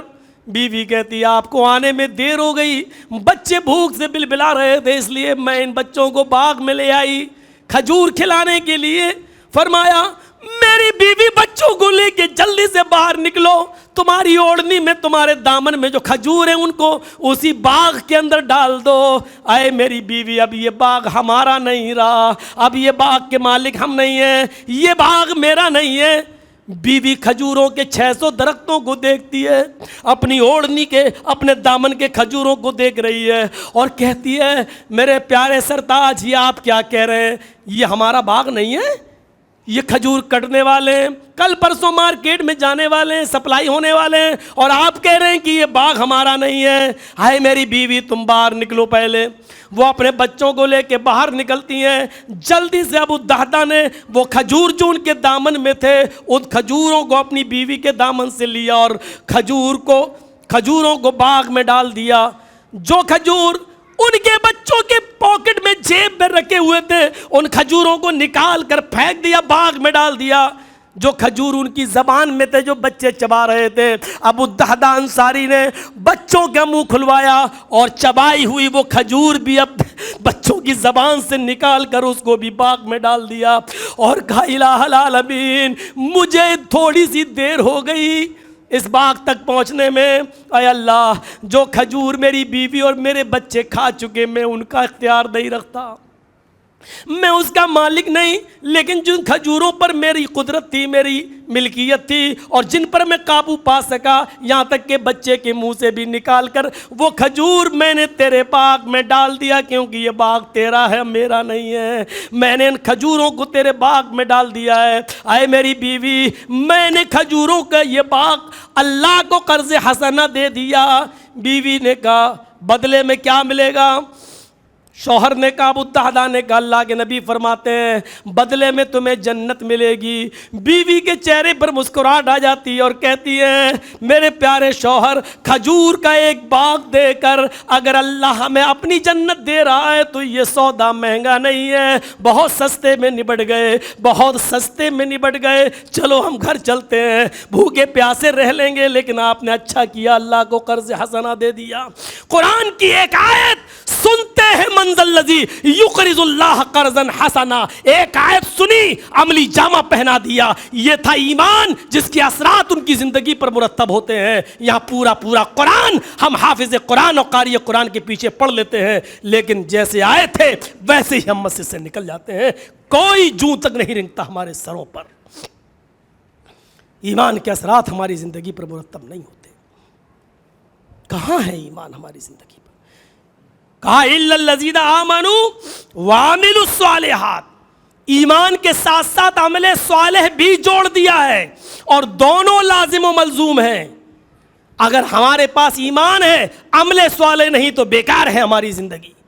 صرف عمل صالح ہے اور ایمان نہیں تو بھی بیکار ہے. دیکھ لیجئے آپ کیا اچھے کام کریں گے. میرے پھوپھا زاد بھائی کو جب کینسر ہوا اور 11 سال میں اس کو لے کے دوڑا ٹاٹا ہاسپٹل, میں نے اپنے پروگراموں کو کینسل کیا, بالآخر ابھی 2 مہینہ 3 مہینہ پہلے اس کا انتقال ہو گیا. میں نے دیکھا ٹاٹا ہاسپٹل بامبے کے باہر کتنے غیر مسلم آتے ہیں بیچارے، کوئی پھل لے کے آ رہا ہے، کوئی پیسے غریبوں کی مدد کرنے کے لیے جن کے پاس نہیں ہے پیسے لے کے آ رہا ہے کہ یہ لیجئے، کوئی 50,000 کا چیک دے رہا، کوئی 25,000 کا، کوئی پھل کوئی کھانا لائن سے بانٹ رہا ہے، دے رہا ہے غریبوں کی مدد۔ غیر مسلموں کی تعداد، مدد کرنے والی غیر مسلموں کی تعداد بہت زیادہ، دیکھا جائے بظاہر تو کتنا اچھا کام ہے، کتنا اچھا کام ہے غریبوں کی مدد کرنا، کتنا اچھا کام ہے غریبوں کے لیے سہارا بننا، لیکن کیا ان کو ثواب ملے گا؟ آپ سوچئے، ایک طرف یہ دیکھیے کہ وہ کام کتنا اچھا کر رہے ہیں، مانوتا اور انسانیت سے بھرا ہوا، لیکن دوسری طرف دیکھیے کہ اس کام کا رزلٹ کیا ہے، اس کام کا فائدہ کیا ہے۔ ان کو اچھا کام وہ کر رہے ہیں، لیکن کس کام کا؟ کیونکہ ثواب نہیں ہے، کیونکہ ان کے پاس ایمان نہیں ہے۔ کبھی کبھی اب تو فلائٹ کے سفر ہونے لگے، جب ٹرینوں کے سفر ہوتے تھے میرے بھائیوں، کسی اسٹیشن پر ہماری گاڑی رکتی تھی، کتنے غیر مسلم لوگ ہیں جو ٹھنڈا پانی لے کر ہمارے کوچ تک آتے تھے اور پانی کی بوتلیں بھرتے تھے فری میں، لیجئے سفر کر کے آ رہے اسٹیشن پہ، گاڑی رکی مئی اور جون کی گرمی میں، آج بھی اسٹیشنوں پہ دیکھ لو پانی بھر دیا جاتا ہے، فری میں پانی دیا جا رہا ہے۔ دیکھا جائے تو کتنا اچھا کام ہے، لیکن کس کام کا؟ کیونکہ ایمان سے خالی ہے۔ وہ اچھا کام کر رہے ہیں لیکن ایمان نہیں ہے۔ ہمارے پاس تھوڑا بہت ایمان ہے لیکن عمل صالح نہیں ہے۔ ایمان بھی ضروری ہے اور عمل صالح بھی ضروری ہے۔ ایسے سمجھو جیسے موبائل اور اس کا سم، آپ کے پاس موبائل ہے لیکن سم نہیں ہے تو بیکار، سم ہے لیکن موبائل نہیں ہے بیکار۔ موبائل آپ کا 1,00,000 کا ہی کیوں نہ ہو، ایپل کا موبائل ہو بہت قیمتی، لیکن اس میں سم نہیں پڑی ہے، 10-20 روپے بیلنس بھی نہیں ہے، تو آپ کا 1,00,000 روپے کا موبائل بالکل بیکار۔ آپ کے پاس سم ہے، 1,00,000 روپیہ بیلنس بھرا پڑا ہے، لیکن آپ کے پاس سم ہی ہے موبائل نہیں ہے، تو سم کو لگا کے تھوڑی ہیلو ہیلو کر لو گے؟ سم ہے تو موبائل ضروری، موبائل ہے تو سم ضروری، جب دونوں ہوں گے تو فائدہ ہوگا، تو بات چیت ہوگی۔ ایمان ہے تو عمل صالح بھی ضروری، عمل صالح ہے تو ایمان بھی ضروری، ایمان ہے عمل صالح نہیں تو ہماری زندگی بیکار، عمل صالح ہے لیکن ایمان نہیں تو ہماری زندگی بیکار۔ ایمان کے ساتھ ساتھ عمل صالح۔ حضرت عبداللہ ابن عمر بیمار ہوتے ہیں، ان کے بچنے کی کوئی امید نہیں رہ جاتی ہے، حکیموں نے اور طبیبوں نے جب علاج کیا تو ان کو خطرے سے باہر نکال دیا۔ ایک دن آیا، 2-4 مہینے بستر پر رہنے کے بعد حکیموں نے طبیبوں نے کہہ دیا کہ اب یہ خطرے سے باہر ہیں، اور ان کی بیوی سے کہا کہ اب تم جو چاہو وہ کھلا دو، اب کھلا سکتی ہو، کوئی پرہیز نہیں ہے۔ فوراً پوچھتی ہیں کیا کھاؤ گے؟ اب دیکھیے عمل صالح دکھاتا ہوں کیا ہے، کیا کھاؤ گے؟ کہا بیوی بہت دنوں سے مچھلی کھانے کا دل کر رہا تھا، ان حکیموں نے مچھلی کھانے نہیں دی، اگر مارکیٹ میں کہیں مچھلی مل جائے تو لے کے آ جاؤ۔ فوراً اپنے خادم سے، اپنے غلام سے کہا جاؤ مارکیٹ سے، بازار سے مچھلی لے آؤ۔ خادم بازار گیا لیکن مچھلی نہیں ملی، لوٹ کے آیا، بیوی نے ڈانٹا، واہ اتنے بڑے مارکیٹ میں تمہیں مچھلی نہیں ملی۔ عبداللہ ابن عمر نے کہا اس بیچارے کی کیا غلطی ہے، نہیں ملی تو نہیں ملی، نہیں آئی ہوگی مارکیٹ میں۔ دوسرے دن بھی بھیجا، دوسرے دن بھی مچھلی نہیں ملی، تیسرے دن بھیجا، تیسرے دن مل گئی۔ بیوی نے اچھی طریقے سے دھویا، بنایا، تیل میں بھونا اور پکا کر جب تیار کیا اور اس کے ساتھ پراٹھا بنایا، اور جیسے ہی دسترخوان پر رکھا اور اپنے شوہر کو اٹھا کر اپنے سینے سے لگایا، سہارا دیا، اور پراٹھے کا ایک لقمہ توڑ کر مچھلی لگا کر ان کے منہ تک لے جا رہی ہے۔ سنیے نوجوانوں، جیسے ہی روٹی کا لقمہ، پراٹھے کا لقمہ مچھلی سے لت پت، مچھلی سے ڈوبا ہوا ان کے منہ کے، ان کے ہونٹوں تک جاتا ہے، دروازے سے آواز آتی ہے شیئا للہ، مجھے بھی اللہ کی راہ میں کچھ مل جائے، میرے بچوں نے کئی دن سے کھانا نہیں کھایا۔ عبداللہ ابن عمر نے فوراً اپنا ہاتھ روک لیا اور بیوی سے کہا رکھو یہ روٹی کا لقمہ، یہ پراٹھے کا لقمہ، یہ مچھلی اسی دسترخوان کے اوپر رکھو۔ کھائے پھر پورا کا پورا دسترخوان ماں پراٹھا اور مچھلی کے اٹھایا اور فرمایا میری بیوی وہ دروازے پر جو سائل لایا اس کو دے آؤ۔ کہنے لگی کہ یہ میں نے بڑے پیار سے بڑی محبت سے آپ کے لیے بنایا ہے۔ ہم لوگوں کی عورتیں ہوتی تو کیا کہتی، اس کو ابھی ٹپکنا تھا، تھوڑا اور رک جاتا، صبر نہیں ہوا۔ نیک بیوی تھی لیکن شوہر کے لیے بڑی محنت سے بنایا تھا اور ان کی چاہت بھی تھی مچھلی کھانے کی۔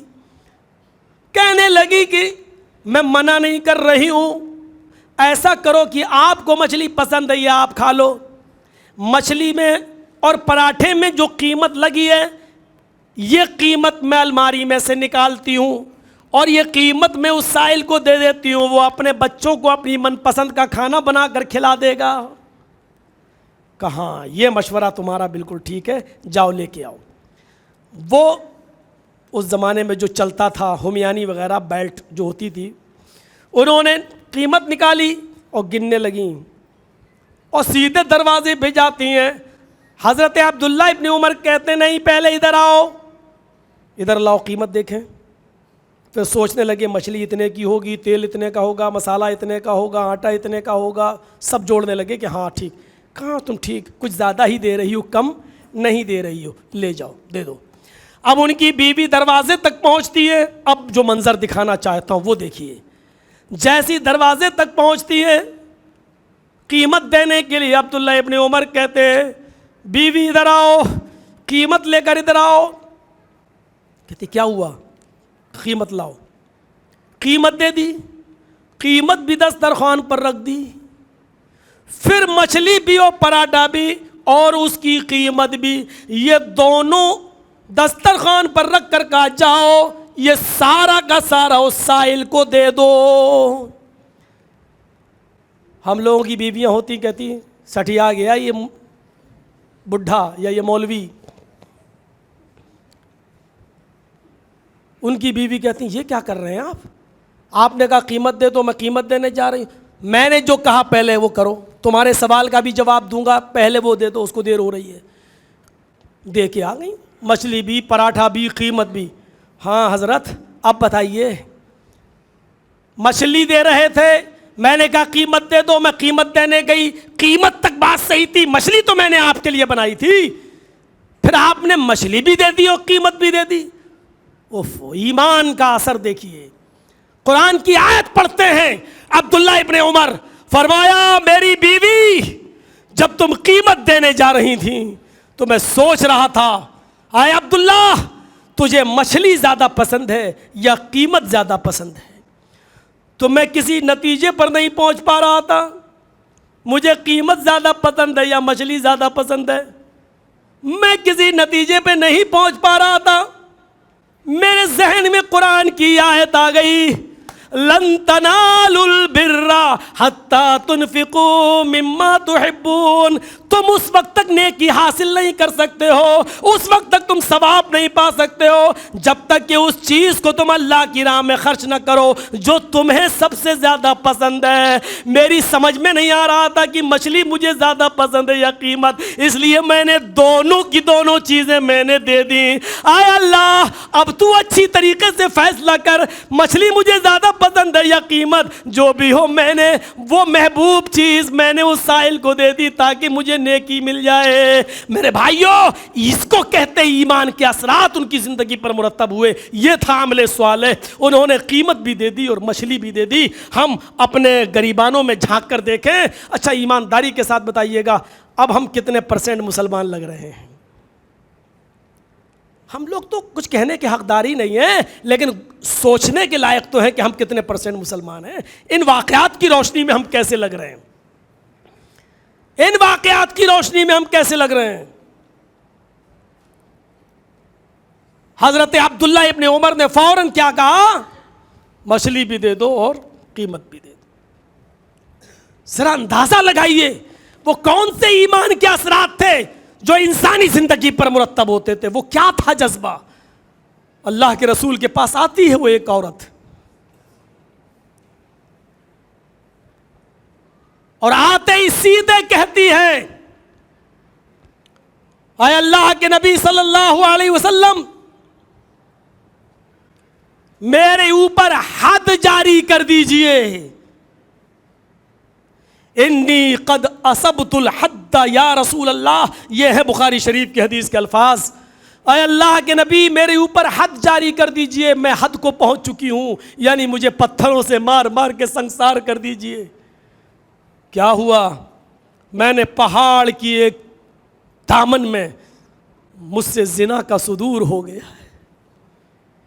نبی اکرم صلی اللہ علیہ وسلم نے کہا ہوش میں بول رہی ہو؟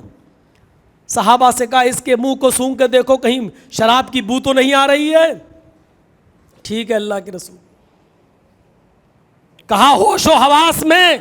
کہاں ہے اللہ کے نبی؟ اقرار کر رہی ہو؟ ہاں اللہ کے نبی. اوفو, آپ یہ بھی پوچھ سکتے تھے مجرم کون ہے, لیکن آپ نے مجرم کے بارے میں جاننے کی کوشش نہیں کی. تم خود اللہ سے ڈر کر میرے پاس آئی ہو, اقرار کر رہی ہو تمہیں سزا ملے گی, لیکن یہ نہیں پوچھ رہے ہیں کہ تمہارے ساتھ زنا کس نے کیا. کیوں؟ کسی کا معاملہ چھپا ہے تو چھپا رہنے دو, ظاہر نہیں ہے تو مت کرو. ہو سکتا ہے اس کو تنہائیوں میں توبہ کرنے کا موقع مل جائے اور اس کا رب اس کو معاف کر دے, لیکن تم خود آئی ہو, ہم نہیں گئے تمہارے پاس پوچھنے کے لیے. 4 گواہ بھی نہیں مانگے کیونکہ تم نے خود اپنے جرم کا اقرار کیا ہے. چاہتی کیا ہو؟ قد اصبت الحد یا رسول اللہ. کسی کی عزت اور آبرو کو اچھالنا ہمارے نزدیک بہت آسان ہو سکتا ہے, بہت آسان. حضرت عمر فاروق کے پاس ایک شخص آتا ہے اور کہتا امیر المومنین ایک مسئلہ پوچھنا ہے. کہا کیا؟ اکیلے میں پوچھنا ہے. تنہا ہو گئے. بولو. کہا امیر المومنین میری بیٹی جب چھوٹی تھی, نابالغ تھی, تو میرے ساتھ وہ بھی اسلام لے آئی تھی. آج میری بیٹی 18-20 سال کی ہو چکی ہے, میری بیٹی اب بالغ ہو چکی ہے. اسلام لائی تھی تو وہ نابالغ تھی, چھوٹی تھی, ہمارے ساتھ اسلام لائی, لیکن اب وہ بالغ ہو چکی ہے. کہا بہت اچھی بات ہے. پوچھنا کیا ہے؟ کہا پوچھنا یہ امیر المومنین بالغ ہو جانے کے بعد میری بیٹی سے زنا کا صدور ہو گیا ہے, زنا کر بیٹھی. ایک بار میں گھر میں گھسا تو دیکھا اس کے ہاتھ میں چھری ہے. وہ اپنی ران پہ مار رہی تھی, اپنے ہاتھ پہ مار چکی تھی, اپنے سینے پہ وہ چھری مار چکی تھی. اب وہ اپنے پیٹ پہ چھری مارنے ہی والی تھی کہ میں نے اس کا ہاتھ پکڑ لیا. خودکشی کرنے پر آمادہ تھی. میں نے کہا بیٹی کیا کر رہی ہو؟ وہ رک نہیں پائی اور اس نے مجھے اپنی سچائی بتا دی کہ آج مجھ سے ایسا ایسا ہو گیا. امیر المومنین اس دن سے اب تک میری بیٹی سوائے مصلی کے اور نماز کے کچھ نہیں جانتی. مصلی بچھایا, نماز پڑھی, توبہ اور استغفار, توبہ اور استغفار, توبہ اور استغفار. تھوڑا بہت 2-4 لقمہ کھایا, پھر مصلی پہ, پھر توبہ اور استغفار. میں باپ ہوں, میں گواہی دیتا ہوں, اس کے آنکھوں سے اتنے آنسو گرے ہیں. مجھے امید ہے کہ میرے رب نے میری بیٹی کے آنکھوں کے آنسوؤں سے اس سیاہی کو دھل دیا ہوگا. مجھے امید ہے. کہا میرے پاس کیوں آئے ہو؟ کہا میں صرف اتنا جاننے کے لیے آیا ہوں کہ اب میری بیٹی کا رشتہ آ رہا ہے, شادی کا پیغام آ رہا ہے. لڑکا بہت نیک ہے اور دیندار ہے. میں اس دیندار لڑکے کو کھونا نہیں چاہتا ہوں. میں چاہتا ہوں کہ میں اپنی بیٹی کا نکاح اس کے ساتھ کر دوں. امیر المومنین نے کہا تو اس میں میری مرضی کی, مجھ سے اجازت کیوں لے رہے ہو؟ کہیں اجازت نہیں لے رہا ہوں, صرف مسئلہ معلوم کرنے آیا ہوں. مسئلہ یہ معلوم کرنا ہے کہ اس لڑکے کو میں اپنی بیٹی کی سچائی بتاؤں یا نہ بتاؤں. اگر میں نے کہہ دیا کہ میری بیٹی سے ایک بار زنا ہو گیا, دیندار لڑکا ہے, اس کی غیرت گوارا نہیں کرے گی میری بیٹی سے شادی کرنے کے لیے. پھر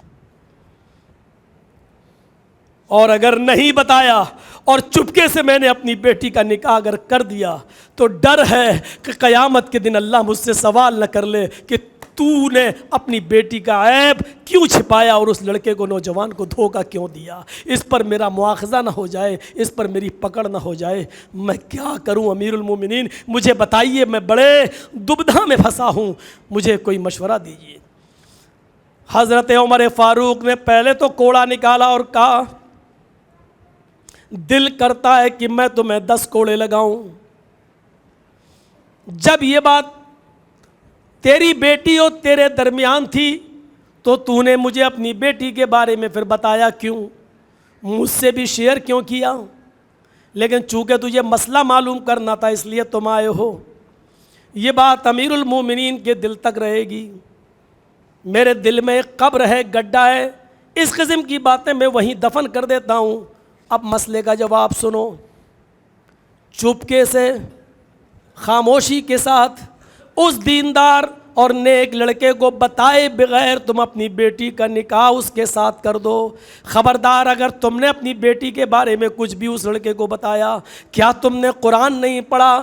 اللہ فرماتا ہے التائب من الذنب کمن لا ذنب لہ, جو اپنے گناہ سے توبہ کر لے وہ اللہ کے دربار میں ایسا ہو جاتا ہے جیسے اس نے کوئی گناہ کیا ہی نہیں. مجھے امید ہے تیری بیٹی کے آنکھوں کے آنسوؤں سے اللہ نے سیاہی کو دھل دیا ہوگا. جب اللہ نے تیری بیٹی کے عیب کو چھپا لیا تو کون ہوتا اس کو ظاہر کرنے والا؟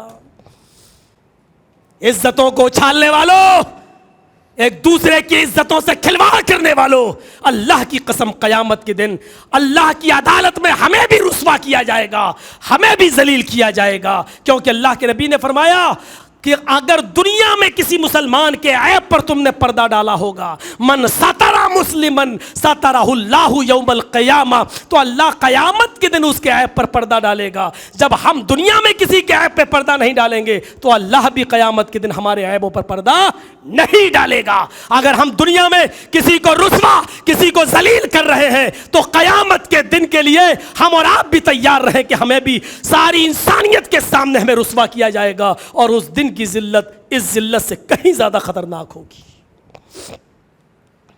کہیں زیادہ خطرناک ہوگی. بات کٹ گئی, دوسری طرف چلی گئی. کیا کہا؟ وہ واقعہ جو میں بتا رہا تھا اس عورت کا کہ اللہ کے رسول میں جرم کا اقرار کرتی ہوں. اللہ کے نبی نے صحابہ سے کہا جاؤ اور اس کو سنسار کر دو. اس کو لے جایا جانے لگا, لیکن کسی صحابی نے تیز کھینچ دیا, وہ گر گئی. کہتی ہے دھیرے سے, آہستہ مجھے لے چلو, میرے پیٹ میں حمل ہے. کہا کہ اسی زنا کی پیداوار؟ کہتی ہے جی. اللہ کے رسول کے پاس صحابہ پھر آ گئے. کہا اللہ کے نبی یہ تو کہتی ہے کہ میرے پیٹ میں حمل ہے. آپ نے کہا کہ تیرے پیٹ میں حمل ہے؟ کہاں؟ کہا اسی زنا کی پیداوار ہے. اللہ کے رسول میں نہیں چاہتی ہوں کہ اس کو میں جنم دوں, کیونکہ پیدا اگر ہو گیا تو باپ کا نام کس کو دے گا؟ میں چاہتی ہوں کہ میرے ساتھ ساتھ وہ حمل بھی ختم ہو جائے. نبی اکرم نے فرمایا نہیں, قصور تیرا ہے, غلطی تیری ہے, تیرے پیٹ میں پلنے والے اس معصوم بچے کا کیا قصور ہے؟ اس سے بڑی انسانیت کا درس دنیا کے کسی مذہب میں ملے گا؟ ناجائز بچہ, نبی جاننا بھی نہیں چاہتے کہ اس بچے کا باپ کون ہے. بچہ پیدا ہوگا, اس بچے کو اس کے باپ کا نام نصیب نہیں ہوگا, اس کے خطرات کو بھی سمجھ رہے ہیں اللہ کے رسول. اس بچے کے پیدا ہونے کے بعد بڑا ہو کر اس بچے کے سامنے کتنے چیلنج ہوں گے, اس کو بھی سمجھ رہے ہیں اللہ کے رسول. لیکن کیا کہتے ہیں, جس طرح تمہیں نماز پڑھنے اور روزہ رکھ کر اپنی جنت بنانے کا حق ہے, اس بچے کو بھی حق ہے. اس کا کیا قصور ہے؟ آنے دو اس کو دنیا میں, جاؤ جب بچہ پیدا ہو جائے تب آنا. پوسٹ پون کر دیا, کسٹڈی میں نہیں دیا کہ بھاگ جائے گی. ہماری عدالت سے بھاگ گئی, اللہ کی عدالت سے کہاں بھاگے گی؟ 9 مہینے کے بعد جب بچہ پیدا ہوا تو آئی, اللہ کے رسول نے اس کو اپنے ہاتھ میں لیا, جاؤ اب لے جاؤ اس کو سنسار کرنے کے لیے. بچہ رونے لگا, کہنے لگی اللہ کے رسول کیا آخری مرتبہ میں اپنے بچے کو دودھ پلا سکتی ہوں؟ دے دیا اس کو، اس نے چہرہ گھمایا اور اپنے بچے کو اپنے پستان سے لگا لیا۔ دودھ پلانے کے بعد چہرہ گھما کر اپنے بچے کو نبی اکرم کے ہاتھ سپرد کر رہی ہے۔ اس بچے کے ہونٹوں میں ماں کا دودھ لگا ہوا ہے۔ اللہ کے رسول نے اس بچے کے ہونٹوں پہ لگے ہوئے دودھ کو دیکھا، قتل ہونے کے لیے، سنسار ہونے کے لیے جانے والی اس عورت پہ نظر ڈالی، چیختے عورت ادھر آؤ۔ کیا ہوا اللہ کے رسول؟ ابھی تجھے سنسار نہیں کیا جا سکتا۔ کہا کیوں؟ کہا محمد اتنا بے رحم نہیں ہے، اس بچے کی غذا تیرے پستان میں ابھی موجود ہے، اس کا حق مار کر اور تجھے قتل کرنے کا حکم دے دے۔ نہیں، جب تک یہ بچہ تیرا دودھ نہ چھوڑ دے اور روٹی نہ کھانے لگے تب تک تجھے قتل نہیں کیا جائے گا۔ پھر ملتوی ہو گئی، جلدی سے روٹی کھانا سکھلا دیا، لے کے آئی۔ اللہ کے رسول دیکھیے روٹی کھا رہی ہے۔ اللہ کے نبی نے کہا خاتون اب ہمارے پاس اور کوئی بہانہ بھی نہیں، شریعت محمدی کے پاس اب کوئی گنجائش نہیں ہے۔ اللہ کے قانون میں جتنی ڈھیل میں دے سکتا تھا اتنا دیا، اب تیرے لیے گنجائش کا کوئی راستہ میری عدالت میں بھی نہیں ہے۔ لو اس بچے کو کون سنبھالے گا؟ ایک صحابی نے اس کے بچے کو اپنی گود میں لے لیا، اس عورت کو سنسار کرنے کا حکم دے دیا۔ وہ جانے لگی، سینے کے برابر اس کو زمین پر گاڑ دیا۔ صحابہ کرام نے پتھروں کی بارش کر دی۔ پہلا پتھر خالد ابن ولید نے مارا، سر پھٹتا ہے، پہلے پتھر سے ہی سر پھٹا اور خون کا فوارہ نکلا اور خالد ابن ولید کے کپڑوں پہ خون کی چھینٹیں آ گئیں۔ خالد ابن ولید کی زبان سے نازیبہ جملے نکل گئے، بدکار عورت، بدچلن عورت، تیرے خون کے چھینٹوں نے میرے کپڑے خراب کر دیے۔ عورت تو دنیا سے رخصت ہو گئی، لیکن اللہ کے رسول نے خالد ابن ولید سے 3 دن بات نہیں کی۔ کہا فداک ابی و امی یا رسول اللہ، میرے ماں باپ آپ پر قربان، اے اللہ کے رسول اگر آپ ہم سے بات نہیں کریں گے تو میری تو آخرت برباد ہو جائے گی۔ بات کیا ہے؟ فرمایا تم نے اس عورت کو گالی دی۔ کہا اللہ کے رسول اس کے خون کے چھینٹوں نے میرے کپڑوں کو ناپاک کر دیا تھا، وہ بدچلن عورت تھی اس لیے میرے زبان سے جملے نکل گئے۔ کہا خالد اپنی زبان کو لگام دو، خبردار اس عورت کے بارے میں بدچلن کا جملہ نکالا۔ وہ عادتاً بدچلن نہیں تھی، اس کا شوہر نہیں تھا، اس لیے جوانی کو کنٹرول نہیں کر سکی اور گناہ کر بیٹھی، لیکن اس کا پیشہ نہیں تھا جرم کرنے کا۔ لیکن اس جرم کے بعد اس نے اللہ کی عدالت میں سزا بھگتنے کے بعد ایسی سچی توبہ کری ہے، ایسی سچی توبہ کی ہے کہ آئے خالد اس ایک عورت کی توبہ کو اس مدینے کے 70 گناہ گاروں پر ڈال دیا جائے، اور ایسے گناہ گار جو جہنم میں داخل ہونے کے بالکل دروازے پر ہو جہنم کے، اگر ان کے سروں پر اس عورت کی توبہ کو ڈال دیا جائے تو اس ایک عورت کی توبہ سے اس مدینے کے 70 گناہ گار بھی بخش دیے جائیں گے اور ان کی بھی مغفرت کر دی جائے گی، وہ بھی بخش دیے جائیں گے۔ یہ کون سا ایمان تھا؟ یہ کون سا عمل صالح تھا؟ یہ کون سا جذبہ تھا؟ کون سا خوف تھا؟ کون سا ڈر تھا جو اس بات سے دور کہ اللہ کے رسول کیا سوچیں گے، صحابہ کیا سوچیں گے، میرے انتقال کے بعد کیا چرچے ہوں گے، اس سے دور، اس سے قطع تعلق اللہ کے نبی سے کہہ رہی ہے انی قد اصبت الحد یا رسول اللہ، اللہ کے نبی میں حد کو پہنچ چکی ہوں، مجھے سنسار کر دو۔ یہ کون سا ایمان تھا؟ کون سے ایمان کے اثرات تھے جو اس عورت کی زندگی پر مرتب ہوئے ہیں؟ میرے بھائیوں، یہاں تو اگر ہم کسی کو نوازے بھی چند درہم و دینار سے تو اس کی بھی ہم فوٹو کھنچواتے ہیں، اس کو بھی سوشل میڈیا پہ ڈالتے ہیں، اس کو بھی ہم واٹس ایپ پہ ڈالتے ہیں اور چاہتے ہیں کہ ہمیں واہواہی ملے۔ اگر کسی کو ابھارنا ہے تو ایک الگ بات ہے، میں نے پہلے ہی کہا تھا کہ دلوں کے حالات کو تو اللہ بہتر جانتا ہے۔ اگر اکسانا ہے کسی کو کہ دیکھو یہ لوگ اتنی دین کی خدمت کر رہے ہیں، اتنا صدقہ و خیرات کر رہے ہیں، ہمیں بھی کرنا چاہیے، اگر یہ نیت ہے تو ٹھیک، لیکن یہ نیت ہے کہ لوگ مجھے بہت بڑا سخی کہیں، بہت بڑا داتا کہیں، دینے والا کہیں، تو یاد رکھنا سب کچھ دینے کے بعد بھی آپ نے کچھ نہیں دیا، بیکار ہے۔ ہمیں اپنی زندگی پر نظر ڈالنا چاہیے۔ اِلَّا الَّذِينَ آمَنُوا وَعَمِلُوا الصَّالِحَاتِ وَتَوَاصَوْا بِالْحَقِّ وَتَوَاصَوْا بِالصَّبْرِ. 8:30 بج گئے، 1.5 گھنٹہ ہو گیا، تھوڑا سا وقت مجھے اور دے دیجیے. وَتَوَاصَوْا بِالْحَقِّ، حق بات ہمیشہ، کوئی کمپرومائز نہیں. حق بات میں کسی کے ساتھ کوئی کمپرومائز نہیں. ذاتیات کا معاملہ ہے، سمجھوتا کر لو.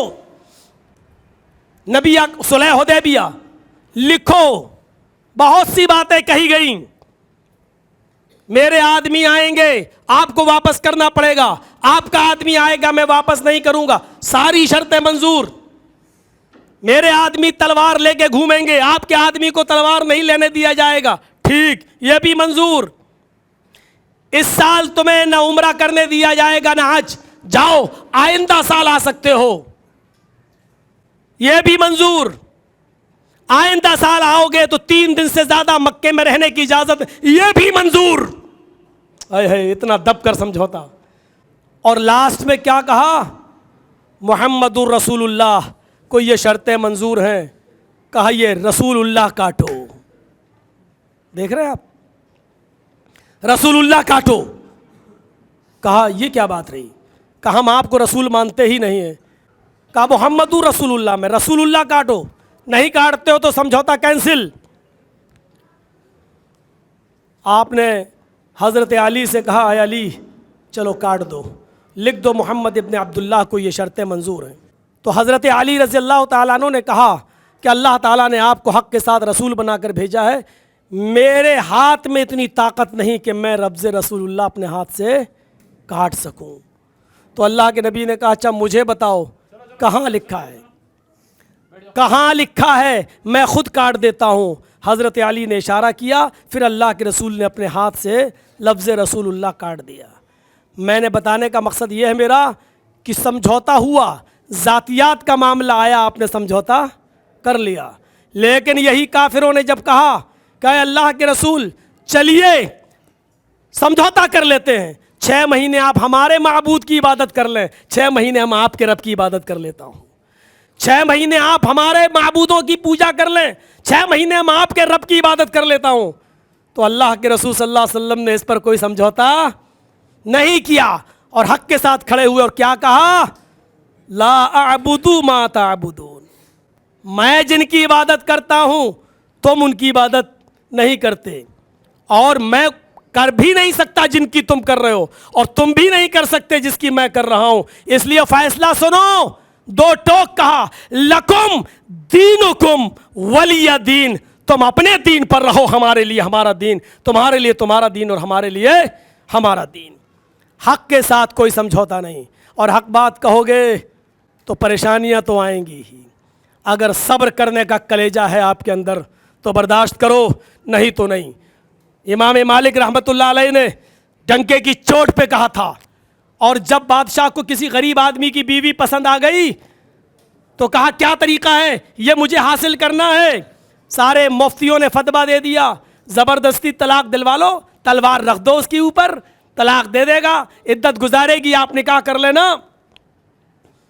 اور سارے مفتیوں نے فتویٰ دے دیا.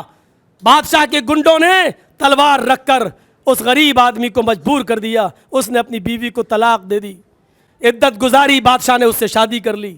امام مالک کو جب یہ خبر پہنچی تو امام مالک رحمۃ اللہ علیہ نے بادشاہ کے سامنے ممبر پر کھڑے ہو کے خطبہ دیا اور کیا کہا کہ سنا ہے، اللہ کرے کہ یہ غلط ہو، کہ بادشاہ نے ایک غریب آدمی کی بیوی کے شوہر پر، غریب آدمی پر تلوار کے ذریعے اس کو مجبور کیا ہے طلاق دینے پر. اگر یہ سچ ہے تو سن لو، جناب محمد رسول اللہ نے فرمایا ان الطلاق المکرہ لیس بشیء، زبردستی دلوائی ہوئی طلاق نہیں ہوتی.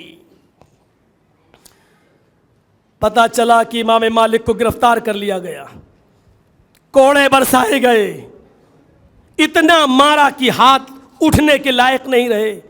اس لیے دیکھ لیجیے آج بھی بہت سے لوگ ہاتھ چھوڑ کے نماز پڑھتے ہیں. امام مالک کے مجبوری میں ہاتھ نہیں اٹھے تھے کیونکہ بادشاہ نے اتنے کوڑے مارے تھے. آج دیکھ لیجئے ان کے عقیدت مند ہاتھ چھوڑ کے نماز پڑھتے ہیں. پھر ان کے پیروں میں بیڑیاں ڈالی گئیں، ہاتھوں میں ہتھکڑیاں ڈالی گئیں، اونٹ کے اوپر ان کو اوندھے منہ لٹایا گیا اور پورے مدینے میں چکر لگایا گیا. دیکھ لو بادشاہ کا کہنا نہ ماننے کی وجہ سے آج ان کا کیا حال ہوا. جو بھی بادشاہ کے خلاف جائے گا اس کو یہی سزا ملے گی. امام مالک اس سزا کو پاتے پاتے بھی اونٹ کے اوپر لٹکے ہوئے ہیں اوندے منہ, اس کے باوجود کہہ رہے ہیں کہ یہ جھوٹ بول رہا ہے بادشاہ کا چمچا.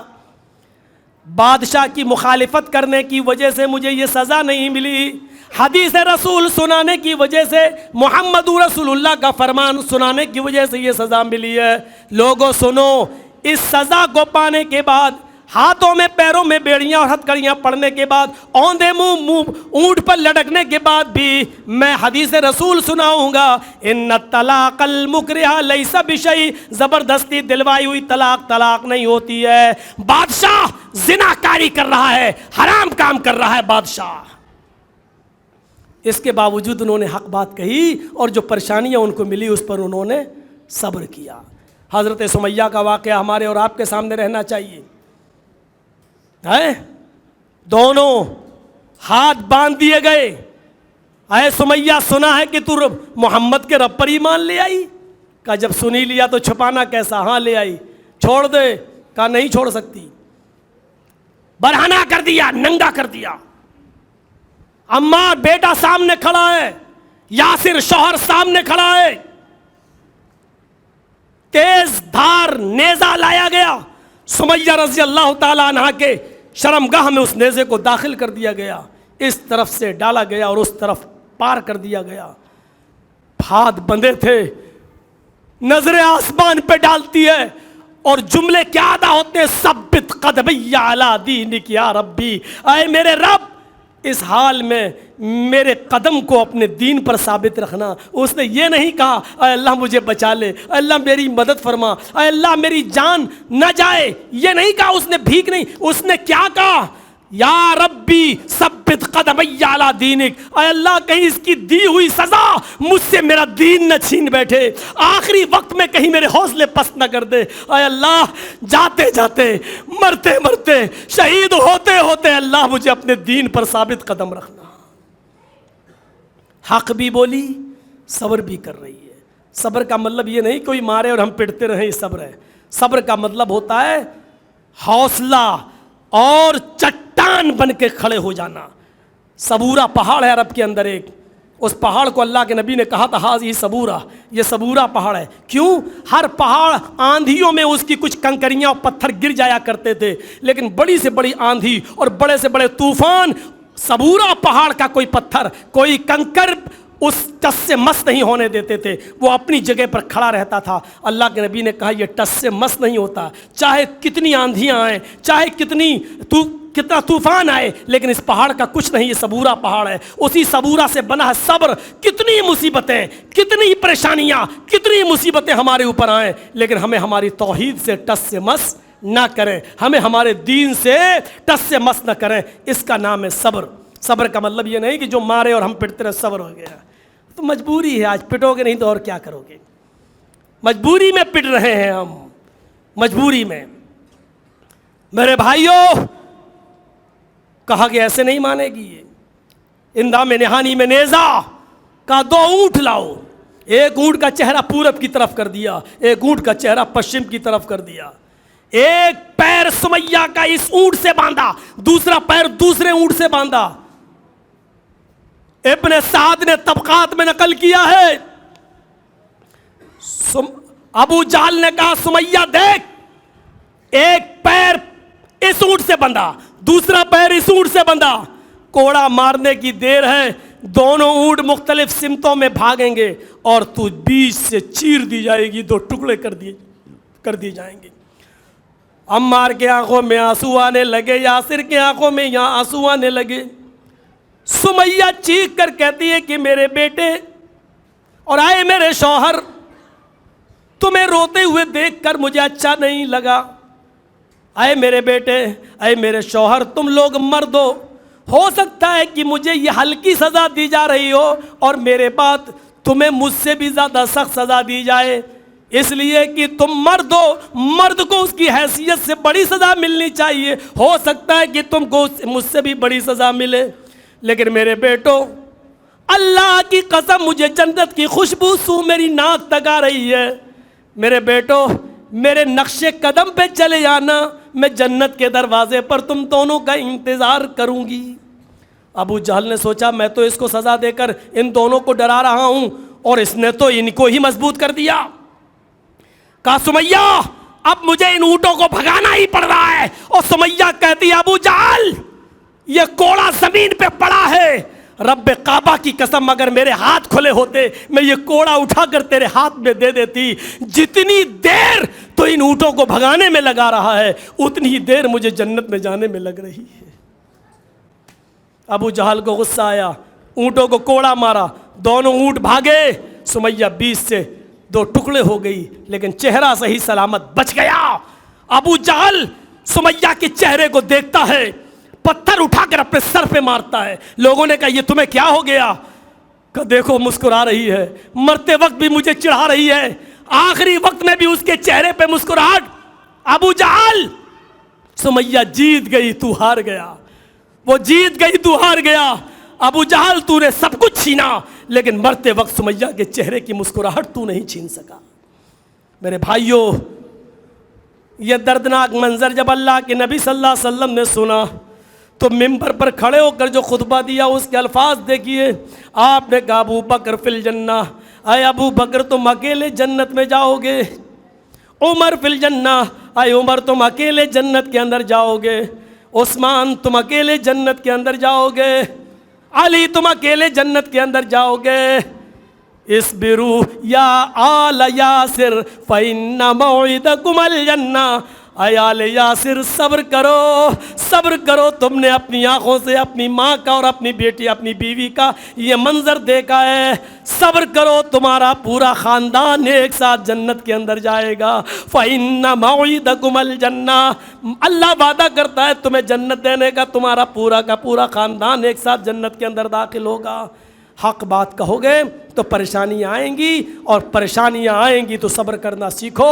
میرے بھائیوں حق بات کہتے ہوئے سمجھوتا اور کمپرومائز نہیں، اور پریشانیاں جب آئیں تو اس پہ صبر کرو، اس پر بھی ثواب ہمیں اور آپ کو ملتا ہے۔ یہ ہم چند تھوڑی دیر جو بھی ہم بولے، پونے 2 گھنٹہ آپ کے سامنے، 1.5 گھنٹہ پونے 2 گھنٹہ یہ خطاب رہا میرا۔ اللہ رب العالمین سے دعا کرتا ہوں کہ بار الہ ہماری زندگیوں میں انقلاب پیدا فرما دے، ایمان پیدا فرما دے، عمل صالح کی ہمیں توفیق عطا فرما۔ اے اللہ ہمیں حق بات کہنے کی جرأت اور بہادری ہمارے اندر پیدا فرما، حق بات کہتے ہوئے کسی سے سمجھوتا نہ کرنے کی بھی ہمیں توفیق عطا فرما۔ بار الہ حق بات کہتے ہوئے جو پریشانیاں آئیں ہمیں اللہ ان پر صبر کرنے کی توفیق بھی تو عطا فرما اور ہمت بھی تو ہمیں عطا فرما۔ جب تک تو ہمیں زندہ رکھ، اسلام پہ زندہ رکھنا، اور جب ہمارا خاتمہ ہو تو ایمان پر ہمارا خاتمہ فرمانا۔ وما علینا الا البلاغ المبین وآخر دعوانا ان الحمد للہ رب العالمین۔ السلام علیکم ورحمۃ اللہ وبرکاتہ۔